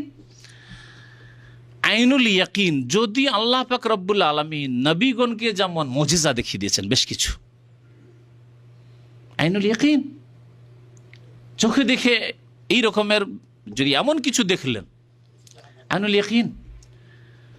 অনেক সময় এইরকম হতে পারে, আল্লাহর কোনো নেক বান্দার হতে পারে যে আইনুল ইয়াকিন চোখে দেখে একটি ঘটনায় একজন আসামিকে, নিরীহ আসামিকে ধরে নিয়ে যাচ্ছে, নিরীহ আসামি একবার নির্দোষী দিনদার আলেম মানুষ, তাকে ধরে নিয়ে যাচ্ছে, গাড়ি অ্যাক্সিডেন্ট হলো, চোখে দেখার মতো ঘটনা, মানে আমার সামনে ঘটনা, এই ঘটনা ঘটার 2-1 মাস পরে জানতে পারলাম এবং সেই ব্যক্তিকে চিনি যাকে এভাবে ধরে নিয়ে যাচ্ছে। সমস্ত যেগুলি ছিল তার সাথে পুলিশ ছিল, সবগুলি কার হাত ভেঙেছে, কার পা ভেঙেছে, কি আহত হয়েছে, জখম হয়েছে, কিন্তু যে আসামিকে ধরে নিয়েছিল তার সামান্য ব্যথা লাগেনি। তারপরে ওই পুলিশ বলছে যে আপনাকে ধরে নিয়ে যেতে বাধ্য, আমাদেরকে যেহেতু উপর থেকে আদেশ আছে ছাড়তে পারছি না, কিন্তু আপনি দেবতা। কারণ হিন্দু পুলিশ সব বলছে আপনি সত্যি দেবতা, তাদের কাছে এইরকম শত লোক যদি হয় কিছু হলো না রে। তো এটা হচ্ছে আইনুল ইয়াকিন, চোখে দেখে বিশ্বাস, চোখে দেখে বিশ্বাস যে আল্লাহ পাকের কুদরত আছে, আল্লাহ পাক আল্লাহর নেক বান্দাদের খাস সাহায্য করেন। ইন্না মাইয়া রব্বির, রব আমাদের সাথে আছেন। লা তাহজান ইন্নাল্লাহ মানা, চিন্তা করি না আমাদের সাথে আল্লাহ আছেন। নবী করিম সাল্লাল্লাহু বলছেন, আমার আপনার ইমান যদি দুর্বল ইমান হইতো তাহলে কাফেররা যখন চারিদিকে ঘুরছে আর খুঁজছে নবী সাল্লাল্লাহু আলাইহি ওয়াসাল্লামকে, আবু বকরকে খুঁজছে, তখন অবস্থা খারাপ হয়ে যেত, প্রাণ উড়ে যেত। আবু বকর সিদ্দিক রাদিয়াল্লাহু তাআলা আনহুকে একটু ভয় লেগেছে যে নবী সাল্লাল্লাহু আলাইহি ওয়াসাল্লাম বলেছে ধরলেই তো তারা 100 উটের পুরস্কারের জন্য শেষ করে দেবে নবী সাল্লাল্লাহু আলাইহি ওয়াসাল্লামকে, দিন শেষ হয়ে যাবে, ইসলাম শেষ হয়ে যাবে। নবী করিম সাল্লাল্লাহু আলাইহি ওয়াসাল্লামের আস্থা ইমান, তিনি বলছেন লা তাহজান, চিন্তা করিও না, ইন্নাল্লাহ মানা, আল্লাহ আমাদের সাথে আছে। হতেই পারে না যে তারা আমাদেরকে ধরতে পারবে। হাক্কুল ইয়াকিন, এই হাক্কুল ইয়াকিন, বাস্তবে ইয়াকিন, সুনিশ্চিত, সুনিশ্চিত যেটা হক, এটা প্রমাণ করার জন্য আল্লাহ পাক রব্বুল নবীকে সান্ত্বনা না দেওয়ার জন্য যখন জুলম অত্যাচার খুব বেশি হতে লেগেছে মক্কায়, তখন আল্লাহ পাক মেরাজে নিয়ে গেলেন। মেরাজে নিয়ে গিয়ে জান্নাতের দৃশ্য দেখিয়ে দিলেন, জাহান্নামের দৃশ্য দেখিয়ে দিলেন। জান্নাতে ঢুকলাম, দেখছি উমরের মহল, দেখছি আর একটা সুন্দর দেখলাম, জিজ্ঞাসা করি এটা কার, বলছে এটা আপনার। বলছি দেন একটু ঢুকতে দেন, দেখি ঢুকি। বলছে না না এখন না, আপনার বয়স একটু বাকি আছে তারপরে। হাক্কুল ইয়াকিন। তো এই হচ্ছে ইয়াকিনের অর্থ। কিন্তু এগুলিকে বিদাতিরা, সুফিবাদে বিশ্বাসীরা, পীর ভণ্ডরা, এগুলিকে তাদের বিদাতকে প্রচার প্রসার ঘটানোর জন্য এই কোরআনের আয়াতের অপব্যাখ্যা করে সেই দিকে লাগিয়েছে। আল্লাহ পাক যেন এইসব শিরক বিদাত থেকে আর পীর ভণ্ডদের এই অনিষ্ট থেকে আল্লাহ পাক উম্মতে মুসলিমাকে যেন উদ্ধার করেন। আমিন ইয়া রাব্বাল আলামিন। আল্লাহ পাক যেন আমাদেরকে দিন শিখার, কোরআন এবং হাদিস শিখার এবং তার প্রতি আমল করার তৌফিক দান করেন। আল্লাহ পাক নবী করিম সাল্লাল্লাহু আলাইহি ওয়াসাল্লামের সুন্নাত মোতাবেক চলার জন্য তৌফিক দান করেন। আমিন ইয়া রাব্বাল আলামিন।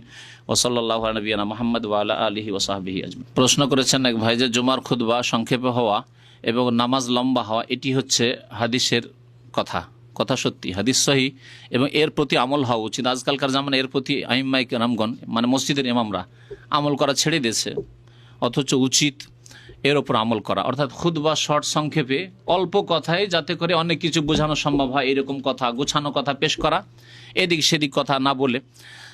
আর নামাজ একটু লম্বা করে পড়া। নবী করিম সাল্লাল্লাহু আলাইহি ওয়াসাল্লাম সূরা আলা, সূরা গাশিয়া দিয়ে নামাজ পড়াইতেন। তো এইভাবে হওয়া উচিত। কিন্তু সুন্নত থেকে অনেকে আজকাল দূরে চলে গেছে। বিদআত তো বলবো না, কিন্তু কথা হচ্ছে যে সুন্নতের খেলাফ কাজ আজকাল হচ্ছে। জি। আরেক ভাই লিখেছেন যে আমি আমার ছেলের জন্য, তবে এটি উত্তম, এই বিষয়টি, মানে খুতবা সংক্ষেপ হওয়া আর নামাজ লম্বা হওয়া, এটি উত্তম বিষয়, উত্তমের খেলাফ হচ্ছে। এই নয় যে একবারে ফরজ জিনিস আর ফরজ তরক হয়ে যাচ্ছে, এরকম ভাববেন না। জি। বলা হয়েছে ওই হাদিসটিতে যে ইন্না মিন কেসারিল খুতবাতে ওয়া তুলিস সালাতে মাইন্নাতুম মিন ফিকহিহি। ইন্না মিন কেসারি খুতবাতিল ইমামে ওয়া তুলিস সালাতিহি মাইন্নাতুম মিন ফিকহিহি। যদি খুতবা সংক্ষেপে হয় আর নামাজ লম্বা হয়, এটি ইমামের মাইন্নাত মিন ফিকহি, তার জ্ঞান, দিন সম্পর্কে জ্ঞানের প্রমাণ, মানে জ্ঞানী মানুষ তিনি, দিন সম্পর্কে তিনি আলেম। তো আলেমের জ্ঞানের পরিচয় হবে এই যে সুন্নতের মোতাবেক আমল করা, তাহলে এটি ফরজ কাজ নয়, এটি হচ্ছে উত্তম কাজ। আরেকটি প্রশ্ন ভাই লিখেছেন, আমি আমার সন্তানের জন্য সবসময় এই দোয়া করি, আল্লাহ যেন তাকে শ্রেষ্ঠ আলেম ও পৃথিবীর শ্রেষ্ঠ হাফেজ করে দেন। আমার এই দোয়া কি শরীয়ত সম্মত কিনা? দোয়া করছেন যে ছেলেকে আল্লাহ যেন হাফেজ বানান, ভালো এবং ভালো পৃথিবীর শ্রেষ্ঠ হাফেজ এবং শ্রেষ্ঠ আলেম বানান, কোনো দোষ নেই, কোনো দোষ নেই। এই দোয়াতে কোনো বাড়াবাড়ি নেই, অসম্ভব কিছু নেই। যেই কাজটি অসম্ভব সেই দোয়া করতে নিষেধ করা হয়েছে, অথবা যেই দোয়া হচ্ছে হারাম সেই দোয়া করতে নিষেধ করা হয়েছে। হ্যাঁ, যদি কেউ দোয়া করে আল্লাহ আমার ছেলেটি জানে জীবনের না মরে, এ দোয়া করা জায়েজ? বলা হচ্ছে এটা হচ্ছে এতেদাফির দোয়া, দোয়াতে সীমা লঙ্ঘন করা হারাম, এটি জায়েজ নাই। আল্লাহ আমি যাতে করে সারা জীবন না মরি আমাকে এই কেরামতি দান করো। তো আমি দুনিয়াতে অনেক লোককে অনেক কেরামতি দান করেছে, আমাকে আল্লাহ কেরামতি দান করেছে সারা জিন্দেগি বাঁচিয়ে রাখো, হবে না? এই দোয়া হারাম, জায়েজ নয় করা। কিন্তু শ্রেষ্ঠ হাফেজ হওয়া সম্ভব, হ্যাঁ পসিবল। আর শ্রেষ্ঠ আলেম হওয়া সম্ভব। আপনি দোয়া করেন যে আল্লাহ ইমাম বুখারীর মতো আলেম আমার ছেলেকে বানিয়ে দাও, হ্যাঁ দোয়া করেন। ইবনে আব্বাসের মতো মুফাসসির বানিয়ে দাও, অসুবিধা নেই, দোয়া করেন। হাফেজ ইবনে হাজার রহমতুল্লাহ আলাইহি বলছেন, মিশর থেকে, মিশরের প্রখ্যাত আলেম তিনি, মুহাদ্দিস। হাফেজ ইবনে হাজার বলছেন যে আমি যখন জমজম পানি পান করতাম তখন দোয়া করতাম যে আল্লাহকে ইমাম জাহাবির মতো আলেম বানিয়ে দাও। তাহলে বোঝা গেল যে বড় আলেমদের নাম ধরেও যদি কেউ দোয়া করে যে আমাকে ওই রকম আলেম বানিয়ে দাও কোরআন সুন্নাহর, তাহলে এটি জায়েজ। এইরকম প্রমাণ মুহাদ্দিসিন থেকে আছে, তারা এরকম দোয়া করতেন। হ্যাঁ হ্যাঁ, না না, তার মতো আলেম তিনি কোরআন সুন্নাহ, বিদাতি আলেম আবার হইতে চেয়েন না। অনেকে এখনো বিদাতি আলেমের ভক্ত হয়ে আছেন, সুতরাং এই ক্ষেত্রে সাবধান, না হইলে আবার আপনি বিদাতি হয়ে দোয়া কবুল হয়ে গিয়ে আবার বিদাতি হয়ে মরবেন, এমনটা না হয়। কোরআন সুন্নাহ আমাকে আলেম বানিয়ে দাও, সব ঝামেলা ব্যক্তি বাদ দিয়ে আমাকে কোরআন সুন্নাহ তুমি ভালো আলেম বানিয়ে দাও, আল্লাহ তোমার কোরআন এবং হাদিসের জ্ঞান দান করো, ব্যাস যথেষ্ট। আপনাদের সবার কাছে দোয়া চাইছি আল্লাহ যেন কবুল করে, মানে এই ব্যাপারে আল্লাহ পাক যেন তৌফিক দান করেন। জি। আরেকটি প্রশ্ন একবার লিখেছেন, যদি কারো মা বাবা বেনামাজি হয় তাহলে মা বাবা যদি সন্তানের জন্য আল্লাহর কাছে দোয়া করে তাহলে এই দোয়ার কি? মা বাবা যদি বেনামাজি হয় তো কে দোয়া করবে? সন্তান সন্তানের জন্য দোয়া করবে আর কি, বেনামাজি মা বাবা আল্লাহর জন্য কবুল হবে। বেনামাজের দোয়া যদি জুলম অত্যাচার করে তাহলে মজলুমের দোয়া কবুল হয়ে যাবে। কাফেরও যদি মজলুম হয়, কাফের বেদিন বা বেনামাজি কিন্তু মজলুম করে জুলুম করেছে কেউ, আল্লাহ তুমি এর বিচার করো, তাহলে আল্লাহ শুনে নেবে। আব্দুল মুত্তালিবের দোয়া শুনে আবরাহাকে আল্লাহ হালাক করেছে, কাবার গিলাফ ধরে দোয়া করতে শুরু করে। আব্দুল মুত্তালিব কাফের ছিল না, ছিল না? নবী সাল্লাল্লাহু দাদা মুশরিক কাফের ছিল, 360 মূর্তির পূজক। আবরাহা যখন জালেম কাবা ধ্বংস করার জন্য এসেছিল আর তার উঁটগুলিকে ধরে নিয়ে যাচ্ছিল সেনাবাহিনী, বলে আমার উঁট নিও না, বলছে উঁটের কথা বলছো, তো কাবা ভাঙতে এসেছি, বলছে কাবার রব দেখে নেবে, আমি হচ্ছে উঁটের মালিক, উঁট আমাকে দিয়ে দাও। তো আল্লাহ দোয়া শুনেছে, যে প্রমাণ যে যদি কোনো মজলুম ব্যক্তি, কোনো পাপীর ওপরেও জুলুম করা জায়েজ নাই, কোনো কাফের উপরে জুলুম জায়েজ নাই, কোনো বেনামাজির উপরে জুলুম জায়েজ নাই। জুলুম করেন আপনি নেক লোক, আল্লাহ ওই মজলুম কাফের বেনামাজির দোয়া শুনে নেবে। কিন্তু মাতা পিতা যদি বেনামাজি থাকে, যদি আপনি জুলুম করেন মায়ের ওপর বাবার উপর, তাহলে আল্লাহ দোয়া শুনবে। অন্য অন্য দোয়া আপনাকে আল্লাহ আমার ছেলেটাকে খুব ভালো করো, আমার ছেলেটাকে ভালো করো, ছেলেটাকে খুব পয়সা দান করো, পয়সাই চাইবে। বেনামাজি তার পয়সা ছাড়া চাইবে কি? পয়সা চাইবে, না হয় নেতৃত্ব চাইবে, না হয় আমার ছেলেকে ডাক্তার ইঞ্জিনিয়ার বানিয়ে দাও, এইসবই চাইবে। আর তো কিছু চাওয়ার তৌফিক হইবে না, আমার ছেলেকে নামাজি, মানে নিজেই নামাজি নয়। তো বেনামাজিদের দোয়া কবুল এই ক্ষেত্রে হয়তো হবে না। জি, কোনো প্রমাণ নাই যে এরকম ফাসেক কাফেরদের দোয়া এরকম কবুল হবে, যারা নিজে নামাজি ঠিক নেই, যাদের মজলুম ছাড়া। জি। আরেক ভাই লিখেছেন, যদি কোনো স্ত্রী তার স্বামীর দাড়ির কথা নিয়ে মন মলিন করে এবং সংসার ত্যাগ করতে চায়, এখন স্বামীর উচিত কি হবে? স্বাধীনতা দিয়ে দিবে। জিজ্ঞাসা করেছেন যে যদি কোনো স্ত্রী তার স্বামী দাঁড়িয়ে রেখেছে সেই জন্য মনোমালিন্যতা হয়ে যায় এবং ঝগড়া বিবাদ হয় আর বলে যে আমি থাকবো না তোমার কাছে, তাহলে এই ক্ষেত্রে কি করবে? এই ক্ষেত্রে তাকে স্বাধীনতা দিয়ে দেবে। আল্লাহ পাক রব্বুল আলামিন সূরা আহজাবে আয়াতুত তাখির নাজিল করেছেন, মানে ইখতিয়ার স্ত্রীকে দাও, তোমার ইচ্ছা হলে থাকো আর ইচ্ছা হলে রাস্তা খোলা আছে। যদি চলেও যায় কষ্ট দিতে হবে না, তুমি ভালোভাবে বিদায় করে দিতে হবে, রাস্তা খোলা আছে তোমার জন্য। যদি পছন্দ হয় দাড়িওয়ালা স্বামী তাহলে থাকো, আর না হলে মা সালামে তুমি বিদায় নিয়ে নাও, সসম্মানে তুমি চলে যাও। জি, আল্লাহ পাক ওর চাইতে অনেক ভালো দেবে। জি ইনশাআল্লাহ। স্বপ্ন দেখা যায়, এটা কি শরীয়ত অনুযায়ী বিশ্বাসযোগ্য?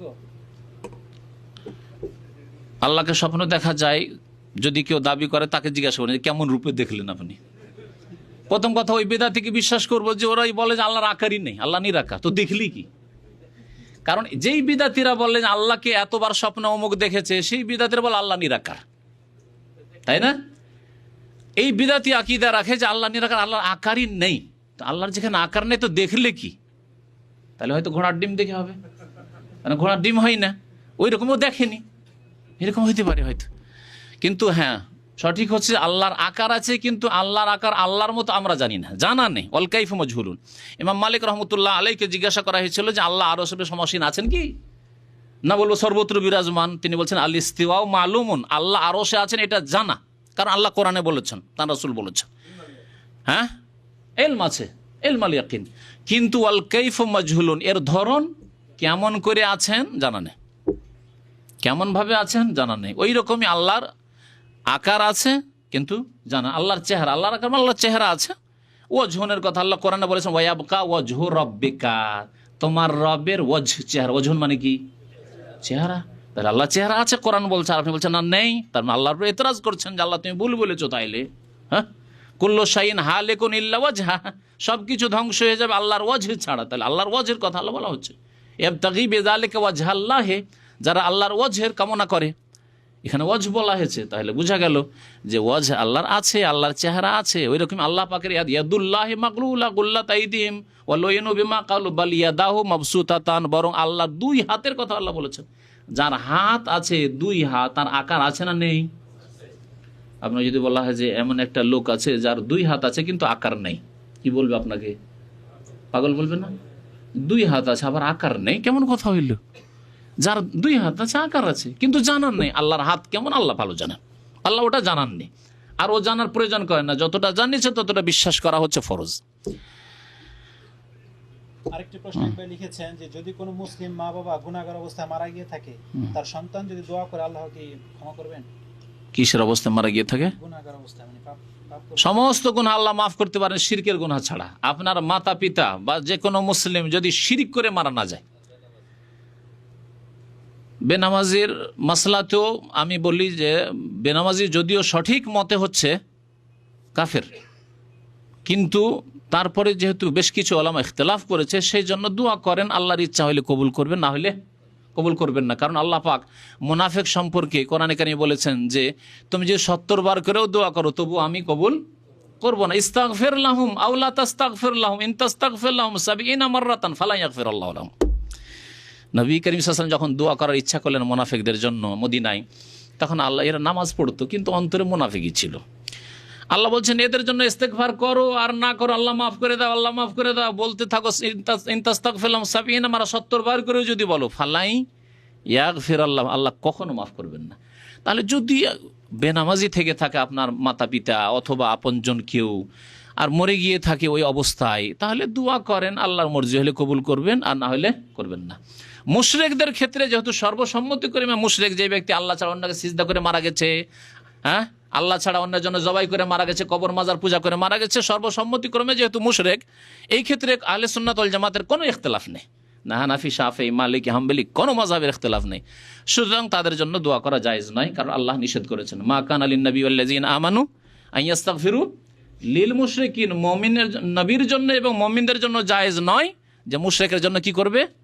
ইস্তেগফার করবে যে আল্লাহ তুমি মুশরিককে মাফ করে দাও। ওয়ালাউ কানু উলি কুরবা, যদিও একেবারে নিকটাত্মীয় হোক না কেন। মিন বাদে মা তাবায়্যানা লাহুম আন্নাহুম আসহাবুল জাহিম, জাহান্নামে চলে গেছে, এই কথা স্পষ্ট হওয়ার পর, অর্থাৎ ওই শিরকের অবস্থায় মারা গেছে। হ্যাঁ, তওবা করে যদি মারা যায়, যেহেতু আটরসি যেত, শাহজালালে যেত, সিজদা করতো, মাজার চড়াইতো, কিন্তু শেষখানে তওবা করে মারা গেছে, বাবা এইসব ছেড়ে দিলাম, আল্লাহর কাছে তওবা করেছি, আল্লাহ মাফ করে দিক, এই কথা শুনেছেন আপনি, তাহলে দোয়া করবেন যে আল্লাহ মাফ করে দাও। জি, আমি নতুন বিয়ে করে এসেছি, আমার জন্য দোয়া করবেন। আমাদের এক ভাই নতুন বিয়ে করে এসেছেন, আমাদের আজিজুল হকেরই দরখাস্ত হবে হয়তো এটা। হ্যাঁ, বিয়ে করে এসেছেন, ইনশাআল্লাহ তাআলা আল্লাহ বরকত দিক, ইনশাআল্লাহ দোয়া করেন বারাকাল্লাহু লাকা। এ হচ্ছে দোয়া। আমাদের দেশের মানুষ দোয়া মুখস্থ করে না, বিয়ে করে এসছে ও ও হয়ে গেল, তাই না? বারাকাল্লাহু লাকা, আল্লাহ তোমাতে বরকত দিক, ও বারাকা আলাইকা, তোমার উপর আল্লাহ বরকত দিক। হ্যাঁ, ওয়া জামা বাইনাকুমা ফি খাইর, এবং তোমাদের দুইজনকে উভয়কে আল্লাহ একত্রিত রাখুক কল্যাণের সাথে। কত সুন্দর দোয়া নবী সাল্লাল্লাহু আলাইহি ওয়াসাল্লামের। যে কোনো নতুন বর বিবাহ করেছে তাকে এই দোয়া দিতে বলা হয়েছে সুন্নত, বারাকাল্লাহু লাকা ওয়া বারাকা আলাইকা ওয়া জামা বাইনাকুমা ফি খাইরিন। এবং আপনাদেরকে সুসংবাদ দিচ্ছি যে ইনশাআল্লাহ তাআলা তিনি আপনাদেরকে ইনশাআল্লাহ ওলিমার দাওয়াত খাওয়াবেন, তবে মঙ্গলবারে। কারণ শুক্রবারে তো আমরাই খাওয়াচ্ছি, ইসলামী সেন্টার খাওয়াচ্ছে।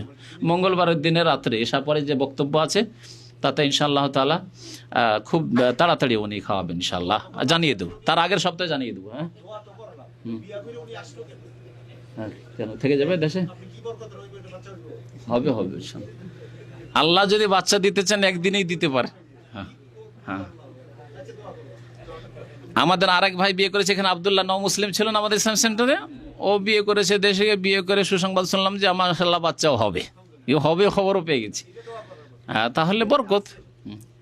আজকাল তো ছেলে মেয়ের বরকতই চায় না, বিয়ে করেছি 5টা বছর, না একটু আরামে থাকতে দাও। 5 বছরও ছেলে মেয়ে নেবেন না, 5 বছর ওষুধ খেয়ে খেয়ে এমন করে নারীকে সরিয়ে দিয়েছে, আর বাচ্চার আকাঙ্ক্ষা করছে আর বাচ্চাই হয় না, তখন আর পেরেশান যে বাচ্চা কেন হয় না, তা আপনার দোষে হয় না। পীরপন্থী 2 প্রকার, আমাদের ভাই জিজ্ঞাসা করছেন, অনেকে পীরপন্থী আছে 5 ওয়াক্ত নামাজ পড়ে, তাদের হুকুম কি? পীরপন্থী 2 প্রকার। এক পীরপন্থী যে পীরের পূজা করে, অর্থাৎ মরা পীরের ওই কবরে সেজদা করে, অথবা কবরে গিয়ে চাদর চড়ায় আর জবাই করে, খাসি মোরগ জবাই করে, মনে করে যে পীরেরা দিতে পারে, বালা মুসিবত দূর করতে পারে, আমার পীর জান্নাতে নিয়ে যাবে, তাহলে এরা মুসলমান নয়, মুশরিক। এক শ্রেণীর। আর এক দল আছে যে পীরকে মুরব্বী হিসাবে ধরেছি, পীরেরা জিকির টিকির ওজিফা ভালো উপদেশ দেবে, একটু নামাজ রোজার কথা বলবে, সেই জন্য অনেক অন্ধ জাহেল আছে।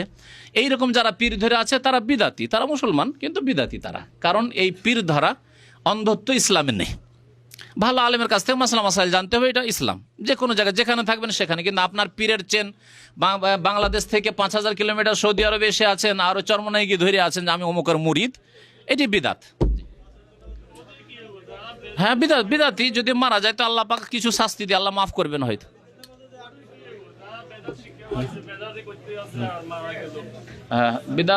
বিদাতি অবস্থায় যদি মারা যায়, শিরক না করে, তাহলে আল্লাহ শাস্তি দিয়ে আল্লাহ একদিন জান্নাত দেবেন, নামাজি যদি হয়, শিরক না করে মরে তাহলে।